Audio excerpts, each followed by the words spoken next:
제가 마셔야 할 보약을 어머니가 드셨어라고 말을 하자 남편은 미친 사람처럼 안방으로 뛰어들어갔고 그 순간 어머니가 피를 토하며 쓰러지자 남편은 비명을 지르며 그대로 주저앉고 말았습니다.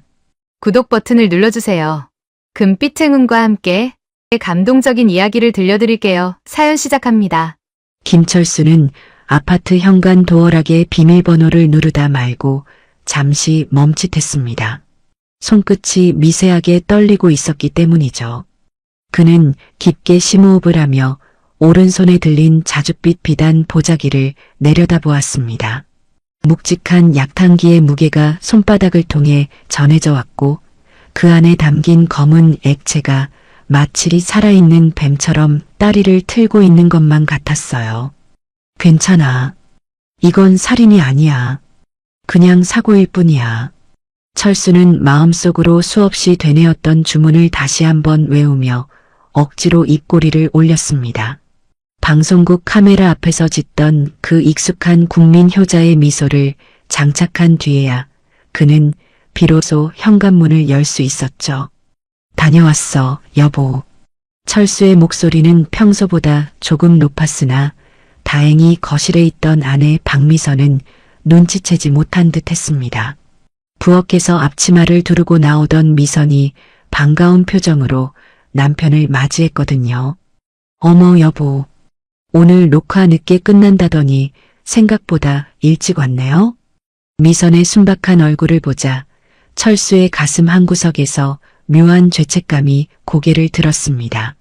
미선은 지난 35년간 병원 뒷바라지는 물론 치매기가 있는 시어머니 수발까지 불평 한마디 없이 해낸 조강지처였으니까요.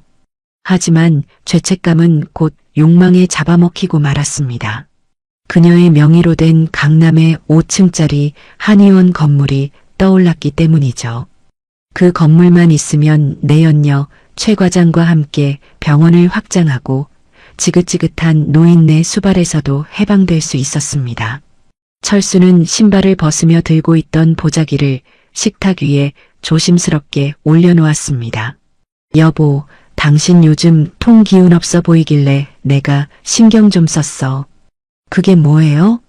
냄새가 꼭 한약 같은데. 당신 주려고 내가 직접 다려온 보약이야. 철수가 보자기를 풀자 아직 온기가 남아있는 따뜻한 약사발이 모습을 드러냈고 진한 한약 냄새가 순식간에 거실을 가득 채웠습니다. 독한 당기향 사이로 비릿한 흙냄새 같은 것이 섞여 있었지만 일반인은 절대 구분할 수 없는 미미한 차이였죠. 미선은 의아한 표정을 지었습니다. 남편이 직접 약을 다려오는 일은 결혼하고 처음 있는 일이었으니까요. 철수는 미선의 어깨를 감싸며 아주 은밀한 비밀을 말하듯 속삭였습니다. 이거 귀한 거야. 당신 체질 상관없이 기력 회복에 직방인 산삼을 넣고 이틀 밤낮으로 다렸어. 물론 새빨간 거짓말이었습니다. 그것은 산삼이 아니라 심장마비를 유발하는 독성 약재인 초호와 부자를 치사량 직전까지 농축한 것이었고 철수가 내연녀인 최 과장에게서 은밀하게 건네받은 죽음의 레시피였거든요. 철수는 며칠 전 최 과장이 했던 말을 떠올렸습니다. 원장님, 이거 마시면 딱 10분 안에 심장 발작이 올 거예요. 그때 병원으로 옮겨서 적당히 심폐소생술하는 신용만 하면 돼요.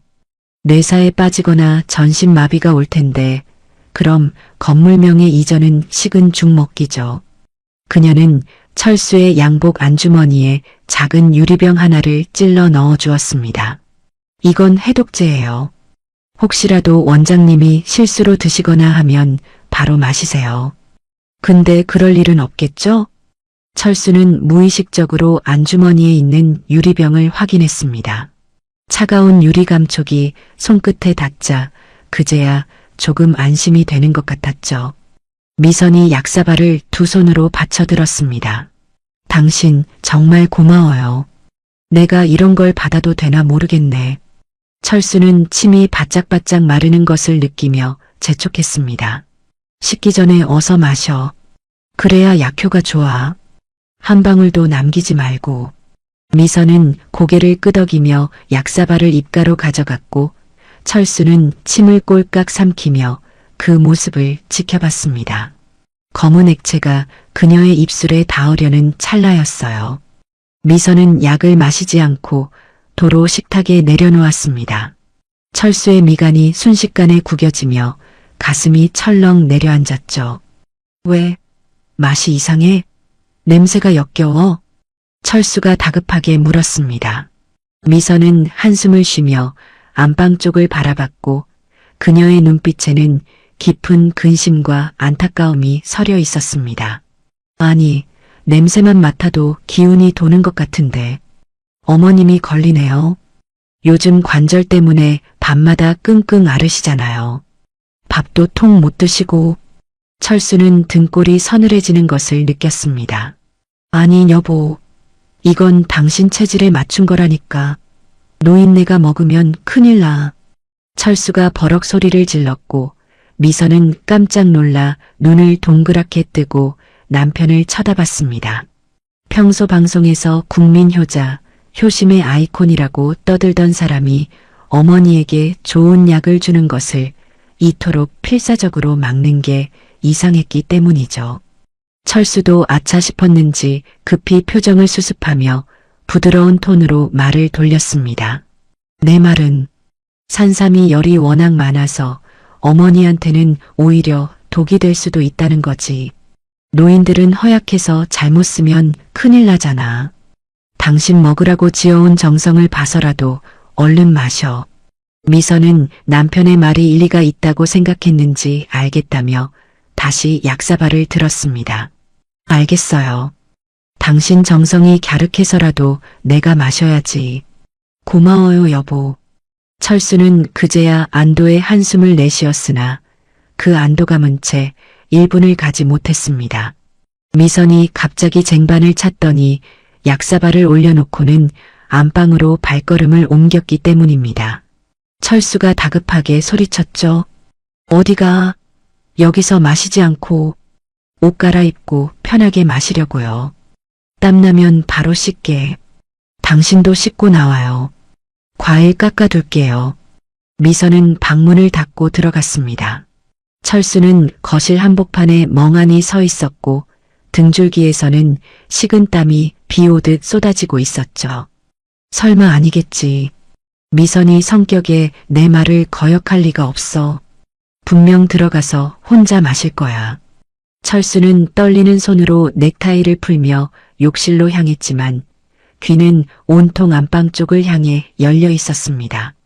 욕실 거울에 비친 자신의 얼굴은 창백하게 질려 있었고 눈 밑은 파르르 떨리고 있었어요. 그는 세수도 하지 못한 채 변기 뚜껑 위에 앉아 초조하게 손톱을 물어뜯었습니다. 1분이 지났습니다. 안방에서는 아무런 소리도 들리지 않았고 철수는 이 고요함이 마치 폭풍 전야처럼 느껴졌습니다. 3분이 지났죠. 지금쯤이면 마셨겠지? 약효가 돌기 시작했을까? 쓰러지는 소리가 나야 하는데 왜 이렇게 조용하지? 철수는 참지 못하고 욕실 문을 살짝 열어 거실 동태를 살폈습니다. 여전히 정막만이 감돌고 있었죠. 5분이 지났을 무렵이었습니다. 드디어 안방 문이 열리는 소리가 들렸고 철수는 심장이 튀어나올 것만 같은 긴장감을 느끼며 욕실에서 튀어나갔습니다. 미선이 빈 쟁반을 들고 부엌으로 걸어가고 있었습니다. 약사발은 깨끗하게 비어 있었고 한 방울도 남김없이 사라진 상태였습니다. 철수의 입꼬리가 저절로 올라가려는 것을 억지로 참아야 했죠. 드디어 성공했다는 생각에 온몸의 긴장이 풀리며 다리에 힘이 빠질 지경이었으니까요. 이제 곧 미선이 어지러움을 호소하며 쓰러질 것이고 그는 구급차를 부르는 척하며 시간을 끌면 그만이었습니다. 철수는 최대한 태연한 척 걱정스러운 남편의 목소리를 연기하며 물었습니다. 다 마셨어? 어때? 몸이 좀 뜨끈해지는 것 같아? 미선은 싱크대에 빈 그릇을 내려놓으며 뒤돌아봤고 그녀의 표정은 묘하게 밝았습니다. 네, 정말 좋은 약인가 봐요. 드시자마자 속이 편안하다고 하시네요. 철수는 자신의 귀를 의심했습니다. 순간 머릿속이 하얗게 변했고 자신이 지금 무슨 말을 들은 건지 이해할 수가 없었죠. 누가 편안하다고? 어머님이요. 아무래도 당신이 거짓말한 것 같아서요. 체질 상관없는 산삼이라면서요. 그래서 그냥 어머님 드렸어요. 당신 마음도 편하죠? 철수의 얼굴이 흑빛으로 변했습니다. 그 약은 건장한 성인 여성도 반신마비를 일으킬 만큼 독한 약재를 섞은 것이었는데 여든이 넘은 노모가 마셨다면 결과는 뻔했으니까요. 그건 단순한 사고가 아니라 존속 살해였습니다. 철수는 비명을 지르며 미선을 밀치고 안방으로 달려갔습니다. 엄마, 안 돼. 뱉어. 방문을 벌컥 열자마자 철수의 눈에 들어온 광경은 지옥 그 자체였습니다. 최 씨 할머니는 이불 위에 쓰러져 있었고 입가에는 하얀 거품이 아니라 붉은 선혈이 낭자했죠. 철수는 그 자리에 얼어붙었습니다. 분명 내연녀 최 과장은 마비만 오는 약이라고 했는데 피를 토한다는 건 말이 안 되는 상황이었거든요. 최 씨 할머니의 몸이 활처럼 뒤틀리기 시작했습니다. 엄마, 나 좀 봐. 정신 차려. 철수는 어머니의 멱살을 잡고 흔들었지만 노인의 동공은 이미 풀려 있었고 입에서는 쿨럭거리는 소리와 함께 검붉은 피가 솟구쳤습니다. 이건 마비약이 아니었습니다. 내장을 녹여버리는 맹독이 분명했죠. 뒤따라 들어온 미선이 비명을 질렀습니다. 어머니, 여보, 이게 무슨 일이에요? 약에 뭐가 들었던 거예요? 피를 토하시잖아요. 미선의 외침은 철수의 귀에 들리지 않았습니다.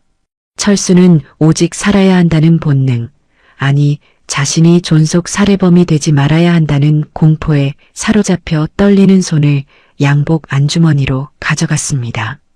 해독제였습니다.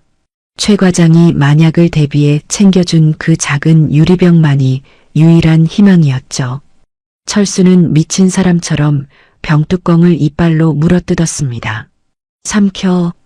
제발 삼키라고. 엄마, 이거 먹어야 살아. 죽으면 안 돼.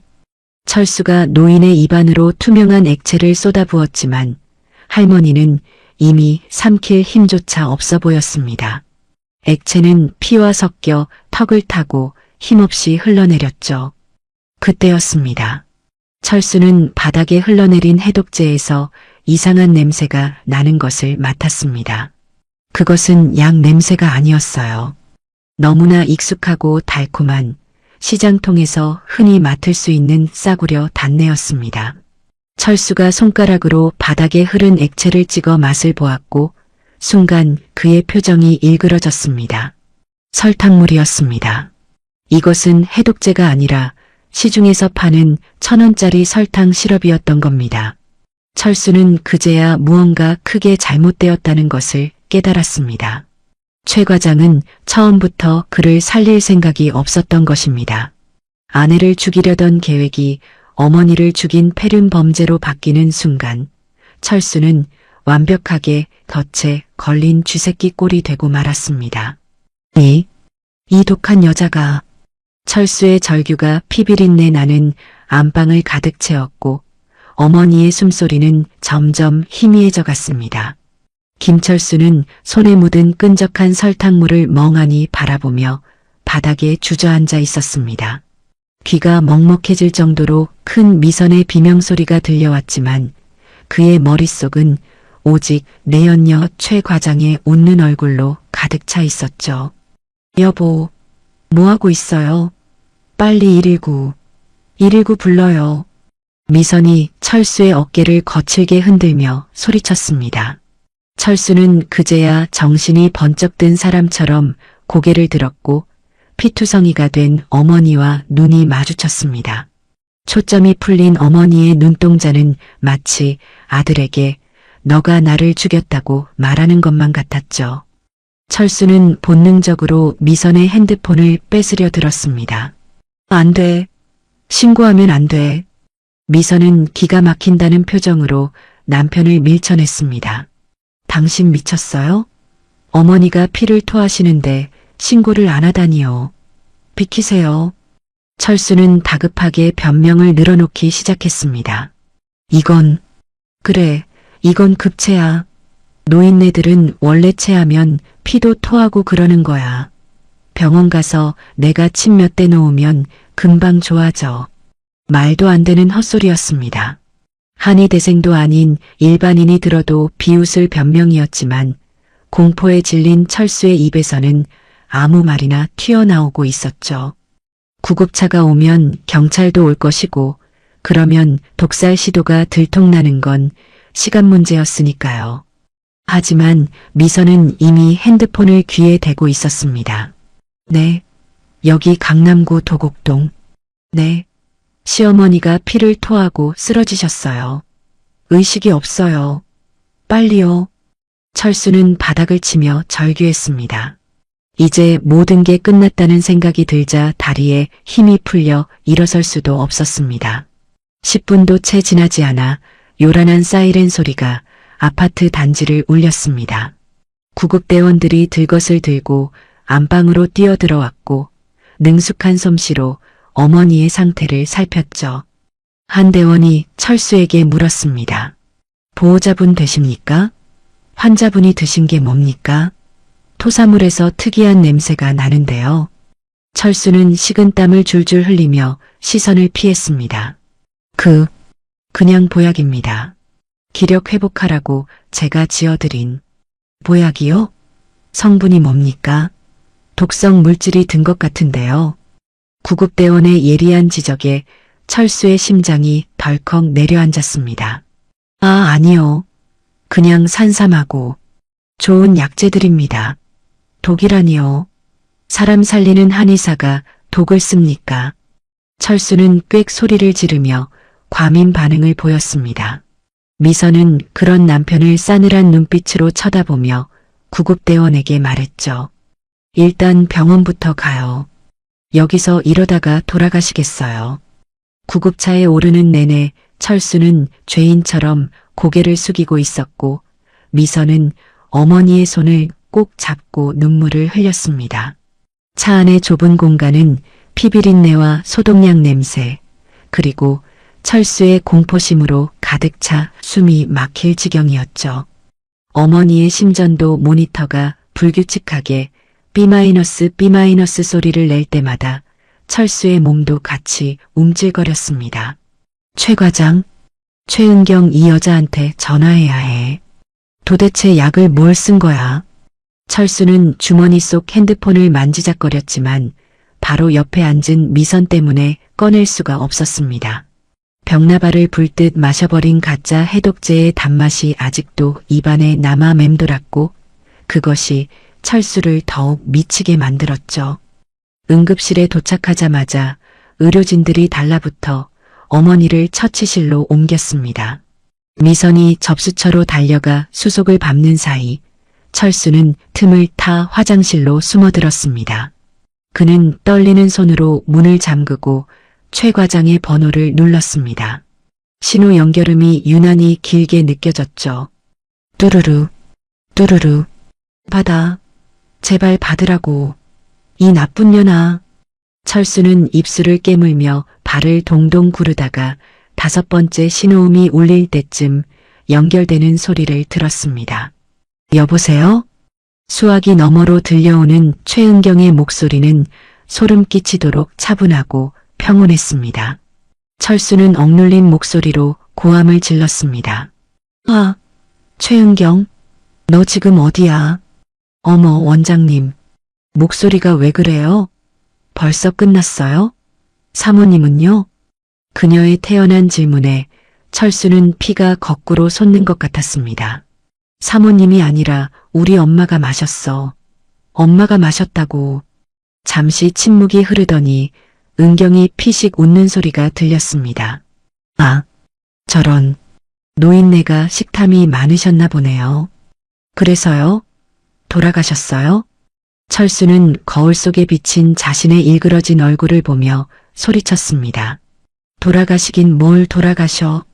피를 토하고 난리가 났어. 아, 너 마비약이라며. 그냥 근육 좀 굳는 거라며. 근데 왜 피를 토해? 내장을 다 녹이는 맹독이잖아. 은경은 하품하듯 나른하게 대답했습니다. 원장님, 어차피 죽으면 다 똑같은 거 아니에요? 마비돼서 평생 똥오줌 받아내나 그냥 깔끔하게 가시나. 효자 원장님 편하게 해드리려고 제가 특별히 신경 쓴 건데 고마워하셔야죠. 너 지금 제정신이야? 철수는 벽을 주먹으로 치며 울부짖었습니다. 그리고 해독제.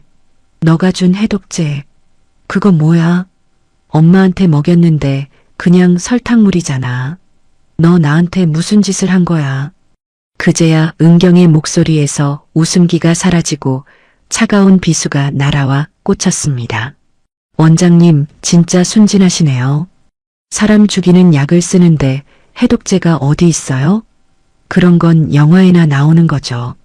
철수는 다리에 힘이 풀려 화장실 바닥에 주저앉고 말았습니다. 차가운 타일의 냉기가 엉덩이를 타고 등골까지 기어 올라왔죠. 너 처음부터 나를. 네, 맞아요. 원장님 혼자 다 뒤집어 쓰시라고요. 독약 구한 것도 원장님, 달인 것도 원장님, 먹인 것도 원장님이잖아요.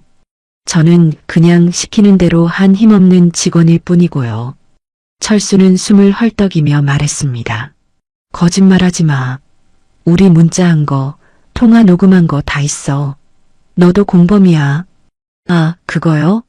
제가 드린 대포폰 아직도 가지고 계세요? 그거 제 명이 아닌데. 그리고 원장님 명의로 된 비밀 계좌에서 제 쪽으로 20억 원 이체된 건 아시죠? 그거 퇴직금으로 잘 쓸게요. 철수의 눈이 튀어나올 듯 커졌습니다. 며칠 전 병원 확장 자금이라며 은경에게 인감도장과 비밀번호를 알려준 것이 떠올랐기 때문입니다. 그 돈은 철수가 평생 모은 비자금이자 아내 미선 몰래 빼돌린 병원 수익금이었거든요. 이 도둑년, 내 돈 내놔. 너 지금 어디야? 당장 갈 테니까 거기 꼼짝 말고 있어. 은경은 까르르 웃으며 대답했습니다. 지금 인천공항이에요. 10분 뒤면 비행기 뜨니까 오셔도 못 만나요. 아, 참. 경찰 조사받으실 때 제 얘기는 안 하시는 게 좋을 거예요. 괜히 공범 있다고 떠들었다가 계획 범죄로 형량만 늘어나니까요. 그냥 홧김에 그랬다고 하세요. 심신미약 뭐 그런 거 있잖아요. 아, 최은경. 아, 뚝. 전화가 끊겼습니다. 철수는 멍하니 핸드폰을 바라보다가 다시 통화 버튼을 눌렀지만 들려오는 것은 전원이 꺼져 있어 라는 기계음뿐이었습니다. 그는 핸드폰을 바닥에 집어 던졌습니다. 액정이 산산조각이 나며 파편이 튀었지만 철수의 마음만큼 조각나지는 않았을 거예요. 철수는 머리를 감싸쥐고 흐느끼기 시작했습니다. 어머니를 죽인 패류나 아내를 죽이려 한 살인 미수범, 그리고 전 재산을 털린 멍청이. 거울 속에 비친 남자는 의사 가운을 입은 짐승이나 다름없었습니다. 그때 화장실 문을 두드리는 소리가 들렸죠. 여보, 안에 있어요? 의사 선생님이 찾아요. 빨리 나와요. 미선의 목소리였습니다. 철수는 급히 눈물을 닦고 옷매무새를 다듬었지만 덜덜 떨리는 손은 멈추지 않았습니다. 문을 열고 나가자 걱정스러운 표정의 미선이 서 있었습니다. 당신 어디 아파요? 안색이 왜 이래요? 철수는 미선의 눈을 똑바로 쳐다볼 수가 없었습니다. 자신이 죽이려 했던 여자, 그리고 지금 이 순간 자신을 걱정해주는 유일한 사람이었으니까요. 철수는 쉰 목소리로 겨우 대답했습니다. 아냐, 속이 좀 안 좋아서. 어머니는 좀 어떠셔? 위세척하고 계세요. 근데 의사 선생님이 이상하대요. 단순한 식중독이 아닌 것 같다고 경찰에 신고해야 할 것 같다고 하시는데 철수의 심장이 다시 곤두박질 쳤습니다. 경찰? 신고는 무슨 신고? 내가 알아서 한다니까. 철수는 미선을 밀치고 처치실 쪽으로 걸어갔지만 그의 발걸음은 도살장으로 끌려가는 소처럼 무거웠습니다. 복도 끝에 있는 TV에서는 뉴스 속보가 흘러나오고 있었죠. 철수는 무심코 화면을 보았다가 그 자리에 굳어버렸습니다. 인천공항 해외 도피 사범 집중 단속 기간, 검찰 고액 체납자 및 경제 사범 출국 금지 조치 강화. 화면 속 공항 게이트를 빠져나가는 수많은 인파 속에 낯익은 뒷모습이 보인 것 같았습니다. 선글라스를 끼고 화려한 스카프를 두른 여자. 최은경이었습니다. 그녀는 마치 철수를 비웃기라도 하듯 유유히 출국장 안으로 사라지고 있었죠. 철수는 주먹을 꽉 쥐었습니다. 손톱이 살을 파고들어 피가 배어 나왔지만 그는 고통조차 느낄 수 없었습니다. 절대 혼자는 안 죽어. 너도 같이 지옥으로 끌고 갈 거야. 하지만 그가 할 수 있는 일은 아무것도 없었습니다. 지금 당장은 들이닥칠 경찰과 의심의 눈초리를 보내는 의사들, 그리고 어머니의 생사 앞에서 자신의 알리바이를 만드는 것뿐이었으니까요. 철수는 주머니 속에 있는 깨진 핸드폰 조각을 만지작거리며 생각했습니다. 집에 있는 증거를 없애야 한다. 약탕기와 남은 약재, 그리고 쓰레기통에 버린 약봉지들. 그것들이 남아있는 한 근은 도간에 든 쥐였습니다. 철수는 미선에게 다가갔습니다. 여보, 나 집에 잠깐 다녀올게. 네? 지금 이 상황에요? 어머니 입원 수속하려면 인감도장이랑 신분증이 필요해서 그래. 그리고 내 지갑도 놔두고 왔고. 미선은 의심스러운 눈초리로 남편을 훑어보았지만 경황이 없어서인지 고개를 끄덕였습니다. 빨리 다녀오세요. 어머님 깨어나시면 당신부터 찾으실 거예요. 철수는 도망치듯 병원을 빠져나와 택시에 올랐습니다. 기사 양반, 도곡동. 빨리요. 신호 다 무시하고 가주세요. 택시가 출발하자 철수는 뒤도 돌아보지 않고 앞만 보고 달렸습니다. 그의 머릿속에는 오직 증거인멸이라는 네 글자만 맴돌고 있었죠. 하지만 그는 모르고 있었습니다. 자신이 허둥지둥 병원을 빠져나갈 때 응급실 한쪽 구석에서 자신을 지켜보고 있던 또 하나의 눈동자가 있었다는 것을요. 그것은 바로 그의 아들, 한의대 본과 4학년 김지훈이었습니다. 지훈은 아버지가 택시를 타고 떠나는 것을 확인한 뒤 주머니에서 핸드폰을 꺼내 어디론가 전화를 걸었습니다. 네, 엄마. 아버지 지금 집으로 출발했어요. 네, 알겠어요. 제가 먼저 도착할 수 있어요. 지훈의 눈빛은 차갑게 가라앉아 있었습니다. 존경하던 아버지가 할머니를 죽음으로 몰고 간 범인이라는 사실을 그는 이미 본능적으로 감지하고 있었기 때문입니다. 철수가 탄 택시가 꽉 막힌 강남대로에 갇혀 있는 동안 지훈의 오토바이는 좁은 골목길을 뚫고 집을 향해 질주하고 있었습니다. 하지만 철수는 꿈에도 모르고 있었죠. 자신이 탄 택시보다 아들의 오토바이가 훨씬 더 빠르다는 사실을. 판도라의 상자는 이미 열리고 있었습니다. 한의사 남편과 예비 한의사 아들의 숨막히는 두뇌 싸움이 이제 막 시작되려 하고 있었습니다. 택시기사가 엑셀을 밟을 때마다 김철수의 심장은 덜컹거렸고 꽉 막힌 도로 위에서 그는 마른 세수를 반복했습니다. 이마에 맺힌 식은땀이 눈으로 흘러들어 따가웠지만 닦을 생각조차 하지 못했죠. 철수는 앞 좌석 의자를 발로 툭툭 차며 기사를 재촉했습니다. 아저씨, 조금만 더 빨리 안 됩니까? 급하다니까요. 기사는 룸미러로 철수를 힐끗 보더니 짜증 섞인 목소리로 대답했습니다. 손님, 지금 퇴근 시간이라 강남대로가 주차장이에요. 날아서 가지 않는 이상 더 빨리 못 갑니다. 철수는 입술을 깨물며 창밖을 내다봤습니다. 오토바이 한 대가 꽉 막힌 차량 사이를 요리조리 빠져나가고 있었는데 철수는 그 날렵한 움직임이 부러워 미칠 지경이었죠. 하지만 그는 꿈에도 상상하지 못했습니다. 방금 스쳐 지나간 그 오토바이에 타고 있는 사람이 바로 자신의 아들 김지훈이라는 사실을 말이에요. 지훈은 헬멧 속에서 거친 숨을 몰아쉬며 스로틀을 당겼습니다. 아버지가 병원에서 택시를 잡느라 허비한 10여 분의 시간은 지훈에게 천금 같은 기회였으니까요. 지훈의 머릿속에는 오직 하나, 어머니가 말해준 부엌 쓰레기통이라는 단어만 맴돌고 있었습니다. 오토바이가 아파트 지하 주차장에 미끄러지듯 도착했습니다. 지훈은 헬멧을 대충 벗어 던지고 엘리베이터로 전력 질주했고 닫히려는 문틈으로 몸을 날렸죠. 승강기가 올라가는 숫자가 너무나 느리게 느껴졌습니다. 지훈은 초조함에 발을 동동 구르며 핸드폰 시계를 확인했습니다. 5분. 딱 5분 남았다. 아버지가 도착하기까지 길어야 5분 남짓 남았을 것이고 그 안에 모든 것을 찾아내야만 했으니까요. 띵동 소리와 함께 문이 열리자마자 지훈은 현관으로 뛰쳐나갔습니다.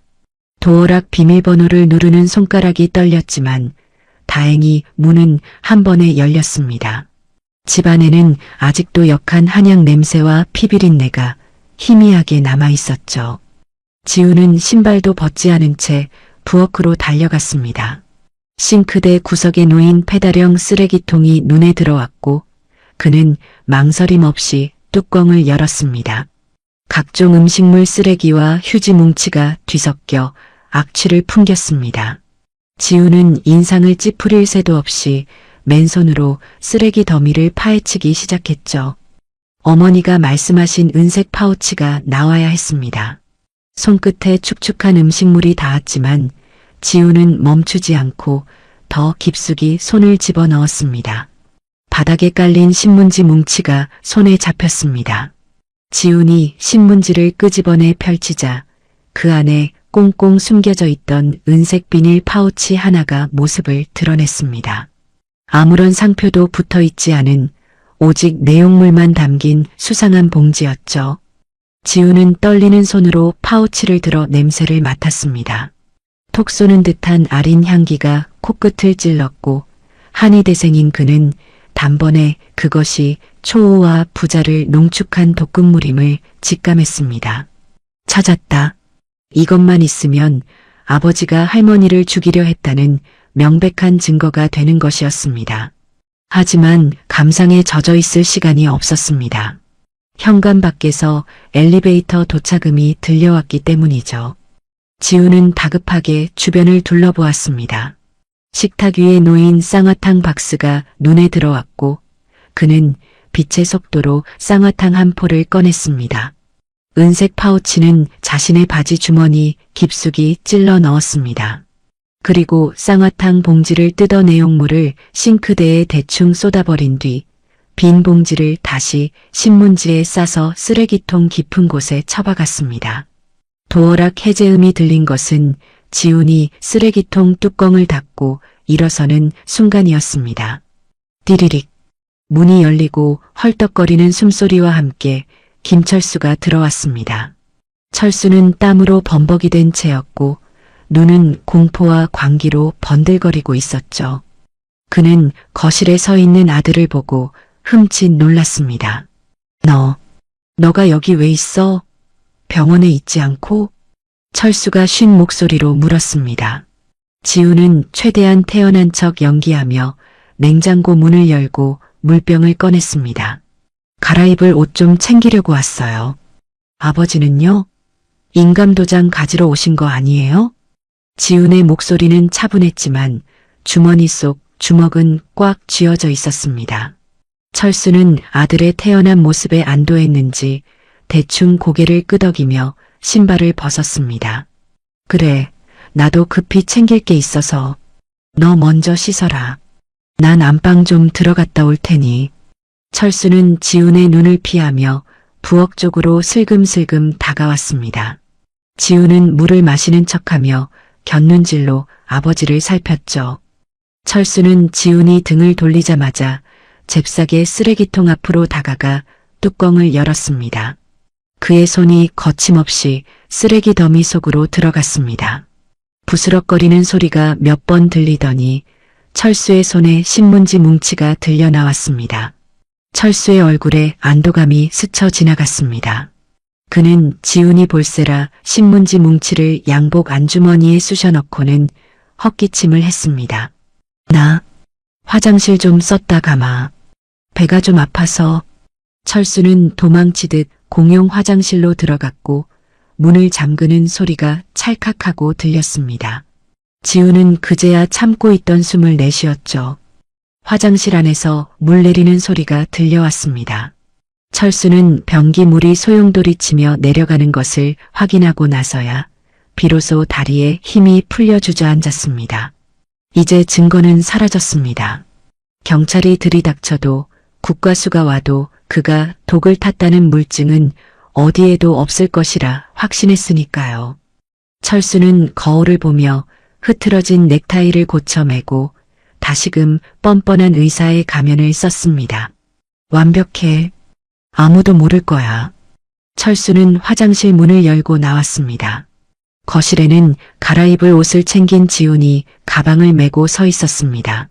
같이 가시죠, 아버지. 할머니가 기다리십니다. 지훈이 무표정한 얼굴로 말했습니다.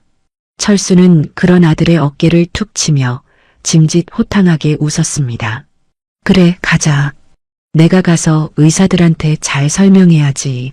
노안이라 어쩔 수 없었다고 말이다. 두 사람은 나란히 현관을 나섰습니다. 엘리베이터 거울 속에 비친 부자의 모습은 너무나 대조적이었습니다. 한 사람은 증거를 없앴다는 착각에 빠져 안도의 미소를 짓고 있었고 다른 한 사람은 주머니 속 진짜 잔거를 만지작거리며 차가운 분노를 삼키고 있었죠. 지훈은 거울 속의 아버지를 보며 속으로 중얼거렸습니다. 웃으세요, 아버지.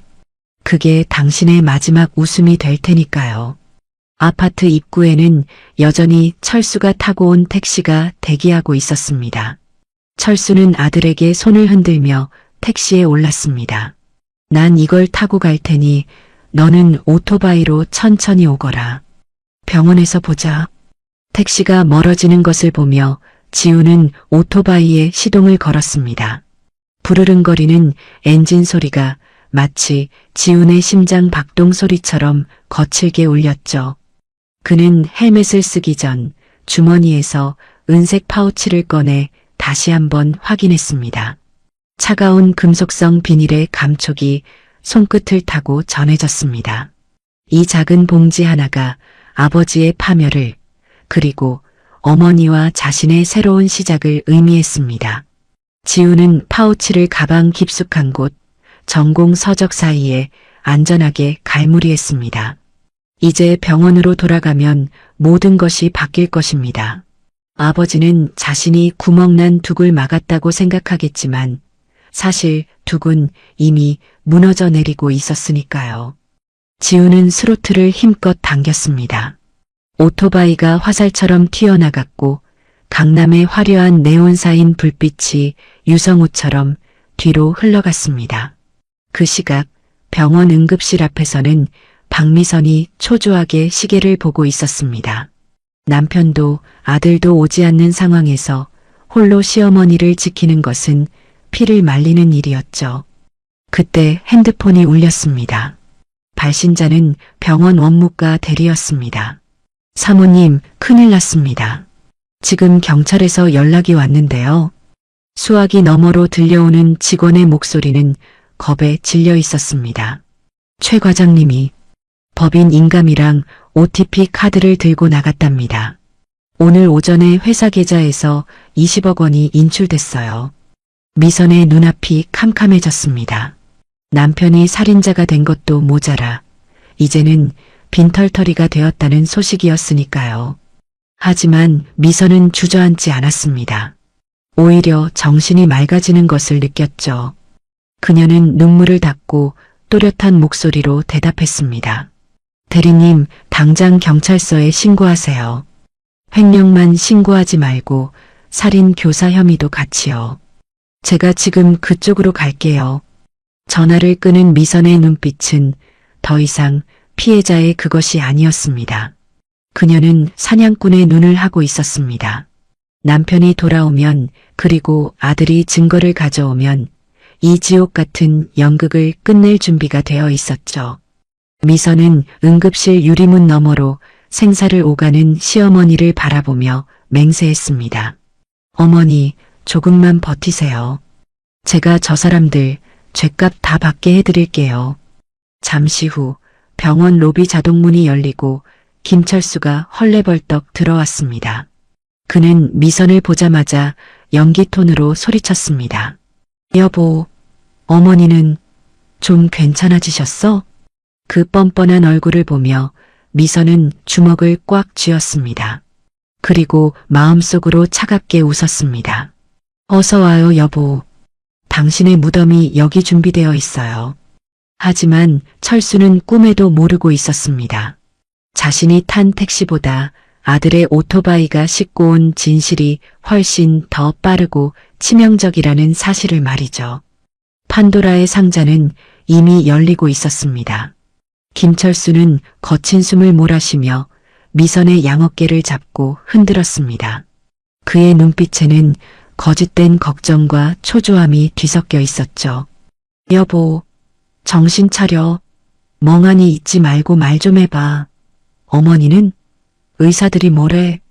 미선은 그런 남편의 얼굴을 빤히 쳐다보았는데 그 눈빛이 너무나 차갑고 매서워서 철수는 순간 흠칫하며 뒷걸음질 쳤습니다. 마치 모든 것을 꿰뚫어 보는 듯한 눈빛이었으니까요. 미선이 입을 열었습니다. 당신 지금 어머님 걱정하는 척 연기하는 거예요? 아니면 정말 몰라서 이러는 거예요? 철수는 당황했습니다. 분명 집에서 증거를 없애고 왔으니 완벽하다고 생각했는데 미선의 반응은 예상과 전혀 달랐기 때문이죠. 그는 억지로 입꼬리를 올리며 어색하게 웃었습니다. 연기라니? 무슨 섭섭한 소리를 그렇게 해. 내가 얼마나 놀라서 뛰어왔는데. 미선은 헛웃음을 지으며 핸드폰을 들어 보였습니다. 액정에는 원무가 김대리와의 통화 기록이 선명하게 남아 있었죠. 놀라긴 이제부터 놀라셔야 할 거예요. 방금 병원에서 연락이 왔거든요. 철수는 고개를 갸웃거렸습니다. 병원? 김대리가 왜? 어머니 입원 수속 때문에 그래? 아니요. 당신 애인 최은경 과장 때문에요. 철수의 심장이 쿵하고 내려앉는 소리가 들리는 것 같았습니다. 그는 황급히 주변을 두리번거리며 목소리를 낮췄습니다. 당신 그게 무슨 소리야? 애인이라니. 사람 많은 데서 오해받게.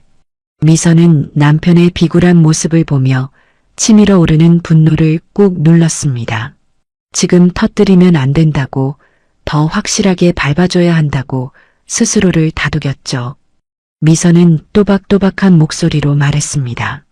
최 과장이 오늘 무단 결근했어요. 그리고 원무가 금고에 있던 법인 인감이랑 OTP 카드도 사라졌고요. 철수는 멍하니 입을 벌렸습니다. 무슨 말인지 이해가 잘 되지 않는다는 표정이었죠. 미선이 쐐기를 박았습니다. 오전에 법인 계좌에서 20억 원이 인출됐대요. 그리고 최 과장은 연락 두절이고요. 뭐라고? 20억? 철수의 얼굴이 백지장처럼 하얗게 질렸습니다. 그 돈은 단순한 병원 수익금이 아니었으니까요. 철수가 지난 10년간 리베이트를 받고 탈세를 하며 모아온 비자금이었고 아내 몰래 병원을 확장하겠다며 은경에게 관리를 맡겨둔 그의 인생 그 자체였습니다. 철수는 다급하게 안주머니를 뒤져 핸드폰을 꺼냈습니다. 손이 어찌나 떨리는지 패턴 잠금을 푸는 데만 3번이나 틀렸죠. 그는 미선이 보고 있다는 것도 잊은 채 최 과장의 번호를 눌렀습니다. 받으라고. 제발. 하지만 수화기 너머에서는 차가운 기계음만 흘러나왔습니다. 전원이 꺼져 있어 소리샘으로 연결되어 오며 철수는 바닥에 주저앉을 뻔한 것을 가까스로 벽을 짚어버텼습니다. 다리에 힘이 풀려 서 있을 수가 없었거든요. 그제야 화장실에서 은경과 통화했던 내용이 스쳐 지나갔습니다. 퇴직금으로 잘 쓸게요. 지금 인천공항이에요. 그녀는 장난을 친 게 아니라 진짜로 돈을 들고 튀고 있었던 겁니다. 철수는 머리를 쥐어뜯으며 괴성을 질렀습니다. 으악, 내 돈, 내 20억. 응급실 로비에 있던 사람들이 깜짝 놀라 쳐다보았지만 철수의 눈에는 아무것도 보이지 않았습니다. 그는 미선의 팔을 붙잡고 애원하듯 매달렸습니다. 여보, 신고했어? 경찰에 신고했냐고. 미선은 차갑게 남편의 손을 뿌리쳤습니다. 당연히 했죠. 횡령 혐의로요. 근데 경찰이 그러던데요? 비밀번호랑 OTP 없으면 인출 못한다고. 혹시 당신이 알려준 거 아니에요? 철수는 꿀먹은 벙어리가 되었습니다. 며칠 전 은경이 침대 위에서 콧소리를 내며 했던 말이 떠올랐거든요. 자기야, 병원 확장하려면 자금이 한 곳에 있어야 해. 내가 관리 잘해서 불려놓을게. 응? 그 달콤한 속삭임에 넘어가 제 손으로 비밀번호를 적어주었던 자신이 저주스러웠습니다. 철수는 벽에 머리를 쿵쿵 찌우며 자책했습니다. 내가 미친놈이지. 내가 등신이지. 그 여우 같은 년한테 홀려서. 미선은 그런 남편을 보며 싸늘하게 비웃었습니다. 이제야 정신이 좀 드나 보네요. 근데 어쩌죠? 돈만 잃은 게 아닐 텐데. 뭐? 철수가 고개를 들자 미선의 눈빛이 번뜩였습니다. 제가 경찰에 신고할 때 하나 더 말했거든요. 철수는 침을 꼴깍 삼켰습니다. 불길한 예감이 등줄기를 타고 기어 올라왔죠. 뭘 더 말했다는 거야? 살인 미수요. 철수의 눈동자가 심하게 흔들렸습니다. 살인 미수라니. 그게 무슨 끔찍한 소리야. 어머니는 그냥 식중독이라니까. 철수는 펄쩍 뛰며 부정했지만 미선은 한 발자국도 물러서지 않았습니다. 그녀는 남편에게 한 걸음 다가가 나지막이 속삭였습니다.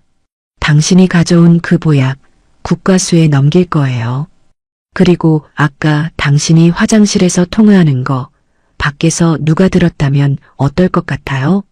철수는 숨이 턱 막혔습니다. 설마 미선이 들었을까봐 심장이 터질 것 같았죠. 하지만 그는 애써 태어난 척 목소리를 높였습니다. 증거 있어? 증거 있냐고. 난 떳떳해. 어머니 살리려고 보약 지어온 게 죄야? 철수는 집에서 약봉지를 없애고 왔다는 사실 하나만 믿고 큰 소리를 쳤습니다. 그때였습니다. 응급실 자동문이 열리고 제복을 입은 경찰 2명과 형사 1명이 들어왔습니다. 김철수 씨 되십니까? 철수는 화들짝 놀라 뒷걸음질 쳤습니다. 난 아니에요. 난 몰라요. 형사가 경찰 신분증을 보여주며 다가왔습니다. 강남서 지능범죄수사팀입니다. 최은경 씨 횡령 건으로 참고인 조사가 필요해서 왔습니다. 그리고 형사는 잠시 말을 멈추고 철수의 눈을 똑바로 응시했습니다. 존속상의 혐의에 대한 신고도 접수되었습니다. 같이 서 좀 가시죠. 철수는 미선을 쳐다보았습니다. 여보, 당신이 말 좀 해봐. 내가 그런 거 아니라고. 우리 부부잖아. 하지만 미선은 고개를 돌려버렸습니다. 그녀의 시선은 응급실 입구를 향해 있었죠. 마침 헬멧을 쓴 청년 하나가 헐레벌떡 뛰어들어오고 있었습니다. 철수의 아들 지훈이었습니다. 지훈은 땀에 젖은 채였지만 눈빛만은 형형하게 빛나고 있었습니다. 그의 한쪽 어깨에는 전공 서적이 가득 든 가방이 메어 있었는데 철수는 그 가방 속에 자신의 목숨줄을 끊어놓을 결정적인 증거가 들어있다는 사실을 까맣게 모르고 있었죠. 지훈이 숨을 고르며 형사에게 다가갔습니다. 제가 신고자 가족입니다. 그리고 지훈은 아버지를 노려보며 말을 이었습니다. 아버지가 없애려던 증거, 제가 가지고 있습니다. 철수의 입이 떡 벌어졌습니다. 뭐, 너가 그걸 어떻게 해? 철수는 황급히 입을 틀어막았지만 이미 늦은 뒤였습니다. 형사의 눈매가 날카로워졌거든요. 없애려던 증거라니요? 김철수 씨, 뭔가 숨기는 게 있으십니까? 철수는 식은땀을 비오듯 흘리며 아들에게 소리쳤습니다. 지훈아, 너 왜 그래? 아빠야. 아빠가 너 의사 만들려고 얼마나 고생했는데. 지훈은 차가운 미소를 지으며 가방 지퍼를 열었습니다. 의사요? 사람 살리는 게 의사지, 가족 죽이는 게 의사입니까? 지훈의 손이 가방 깊숙한 곳으로 들어갔습니다. 철수는 본능적으로 아들의 팔을 잡으려 했지만 경찰들이 그를 제지했습니다. 이거 놓으세요. 저 녀석이 뭘 모르는 겁니다. 오해예요. 철수가 발버둥 치는 사이 지훈의 손에서 은색 파우치가 나왔습니다. 형광등 불빛을 받아 번쩍이는 그 작은 비닐봉지가 철수의 눈에는 마치 사형 선고장처럼 보였죠. 지훈이 형사에게 파우치를 건넸습니다. 이 안에 든 성분, 국과수까지 갈 것도 없습니다. 학교 실험실에서 바로 분석 가능합니다. 초호랑 부자, 치사량으로 섞여 있을 겁니다. 형사는 증거물 봉투에 파우치를 담으며 고개를 끄덕였습니다. 알겠습니다. 김철수 씨, 긴급 체포합니다. 변호사 선임할 수 있고 변명할 기회 있습니다. 수갑이 철수의 손목에 채워졌습니다. 차가운 금속의 감촉이 살에 닿자 철수는 그제야 현실을 자각했습니다. 20억 원은 날아갔고 아내는 등을 돌렸으며 아들은 자신의 손목에 수갑을 채웠습니다. 철수는 바닥에 주저앉아 엉엉 울기 시작했습니다. 아니야. 내가 안 그랬어. 그 여자가 시킨 거야. 난 그냥 마비만 시키려고 했어. 스스로 범행을 자백하는 꼴이었지만 철수의 귀에는 자신의 목소리조차 들리지 않았습니다. 미선은 그런 남편을 내려다보며 나지막이 말했습니다. 당신 걱정 마요. 최 과장도 곧 잡힐 테니까 가서 둘이 사이좋게 콩밥 먹어요. 미선은 형사에게 고개를 숙여 인사하고는 지훈의 등을 토닥이며 처치실 쪽으로 발걸음을 옮겼습니다. 끌려가는 철수의 비명소리가 병원 복도에 메아리쳤지만 아무도 그를 동정하지 않았습니다. 하지만 이것이 끝이 아니었습니다. 아직 잡지 못한 한 사람, 최은경이 남아 있었으니까요. 미선은 핸드폰 시계를 확인했습니다. 비행기 출발 시간까지는 이제 겨우 2시간 남짓. 그녀가 국경을 넘기 전에 잡아야만 횡령한 돈도 찾고 철수의 죄를 입증할 교사범도 확보할 수 있었습니다. 미선은 지훈을 보며 단호하게 말했습니다. 아들 가자. 공항으로. 지훈은 고개를 끄덕이며 헬멧을 다시 썼습니다. 네 어머니. 제 오토바이가 택시보다 빠를 겁니다. 모자는 서로를 마주보며 비장한 눈빛을 교환했습니다. 이제 마지막 추격전이 시작되려 하고 있었습니다. 인천공항 출국장 안에는 여행을 떠나는 사람들의 들뜬 설렘이 가득 차 있었지만 최은경의 마음속에는 오직 차가운 계산기만이 돌아가고 있었습니다. 그녀는 명품 선글라스 너머로 전광판을 올려다보았죠. 오후 8시 30분 밴쿠버행 항공편의 탑승 수속이 곧 시작된다는 안내 문구가 반짝거렸습니다.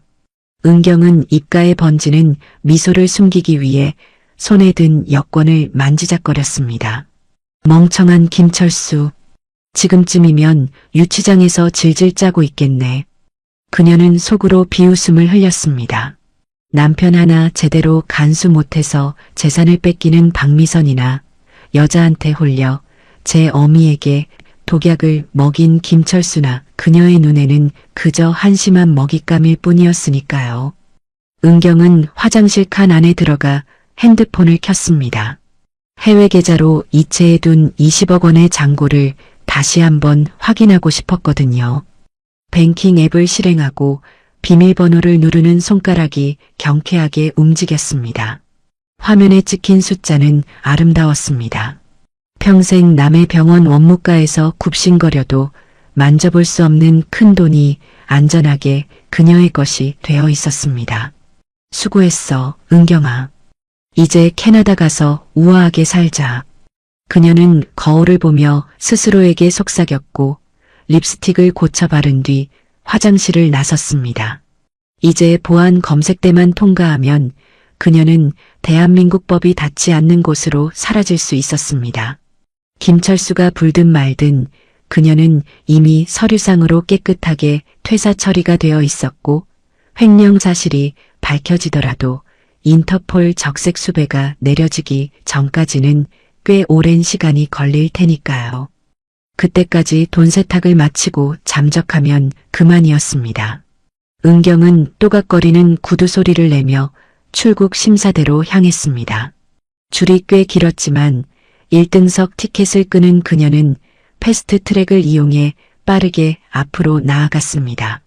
심사관이 무뚝뚝한 얼굴로 여권을 달라고 손짓했죠.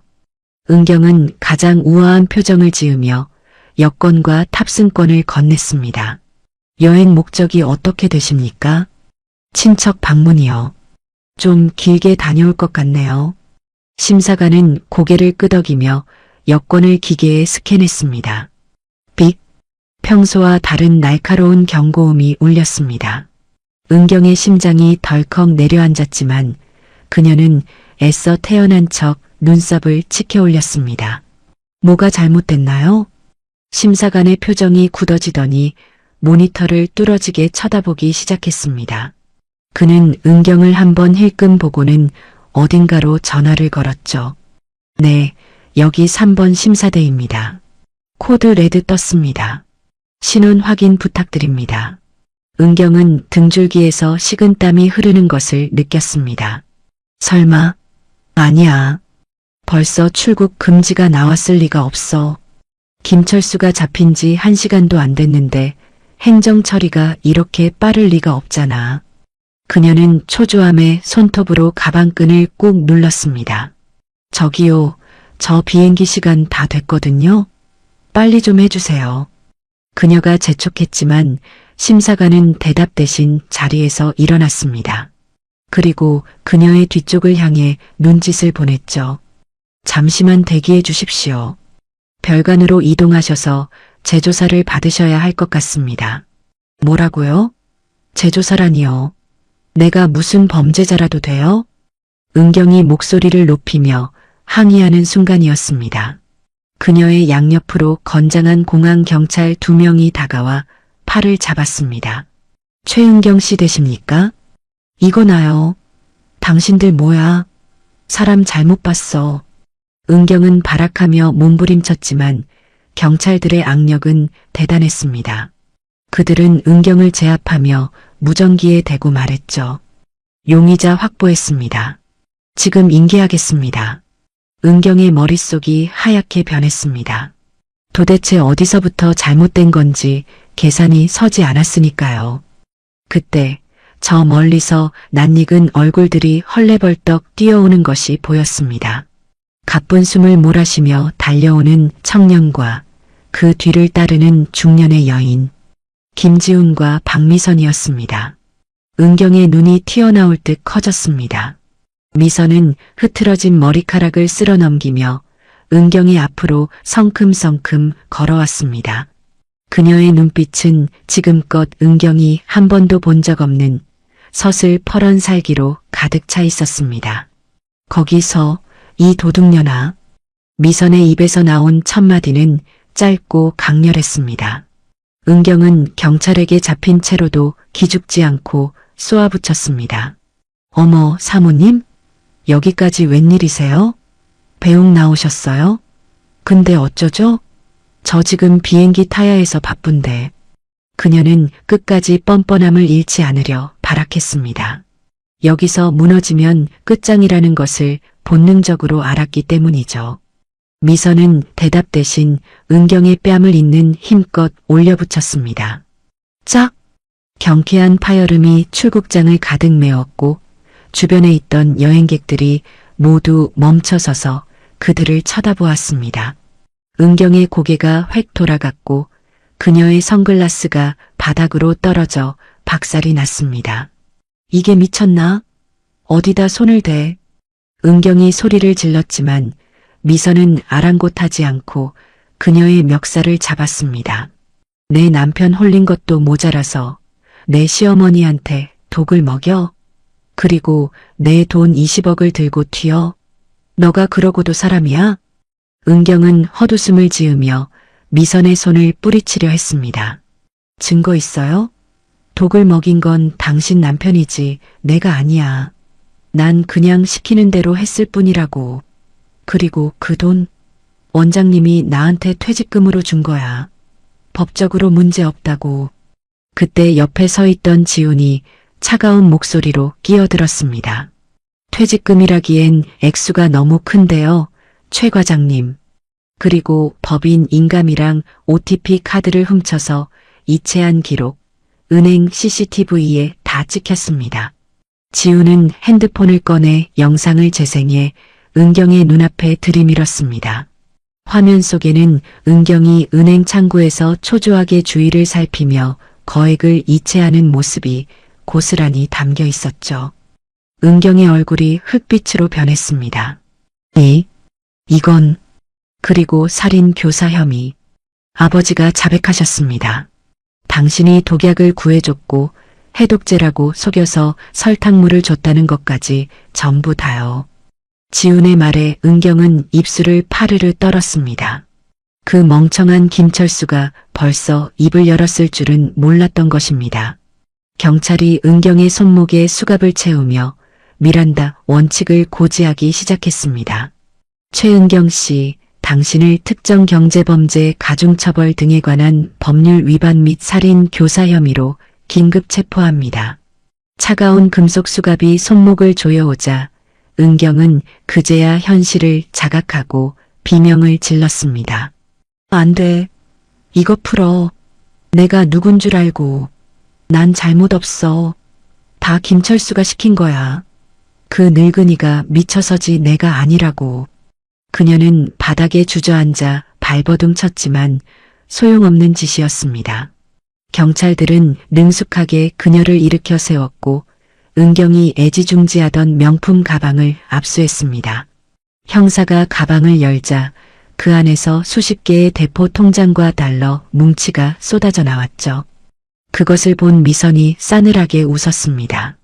퇴직금 치고는 준비물이 너무 많네. 그거 다 압류될 거야. 넌 이제 빈털터리의 전과자가 되는 거고. 은경은 도끼 어린 눈으로 미선을 노려보았습니다. 박미선, 너가 이긴 것 같지? 너 남편은 어차피 살인 미수로 감옥 가서 썩을 거야. 너도 과부나 다름없는 신세라고. 쌤통이다. 미선은 흔들리지 않았습니다.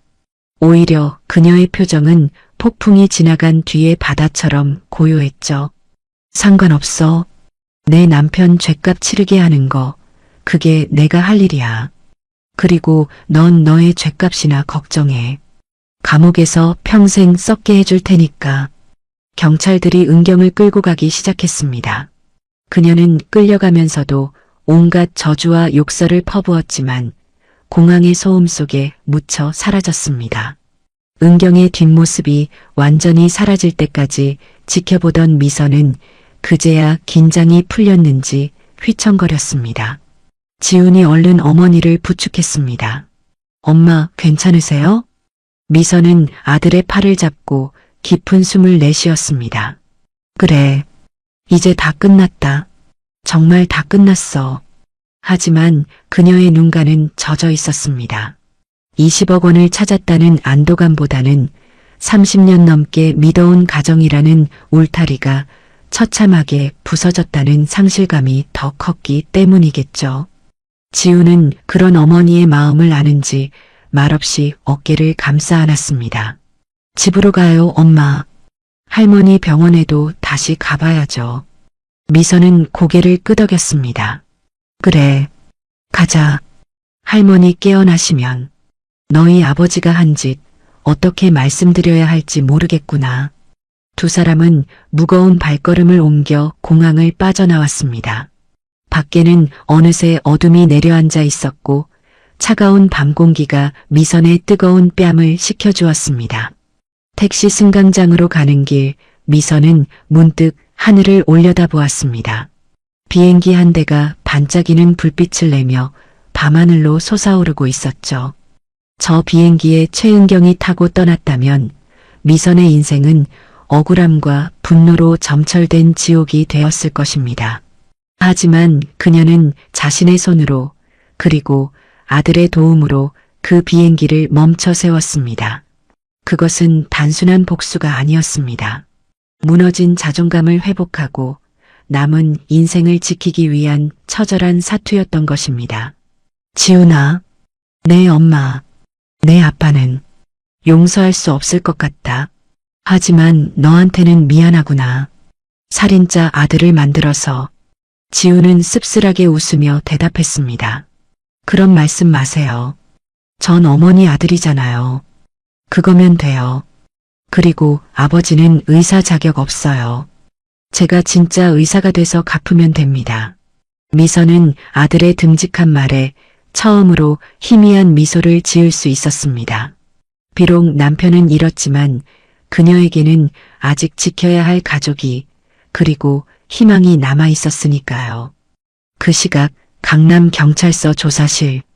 김철수는 죄수복을 입은 채 멍하니 허공을 응시하고 있었습니다. 조사실 문이 열리고 형사가 들어왔습니다.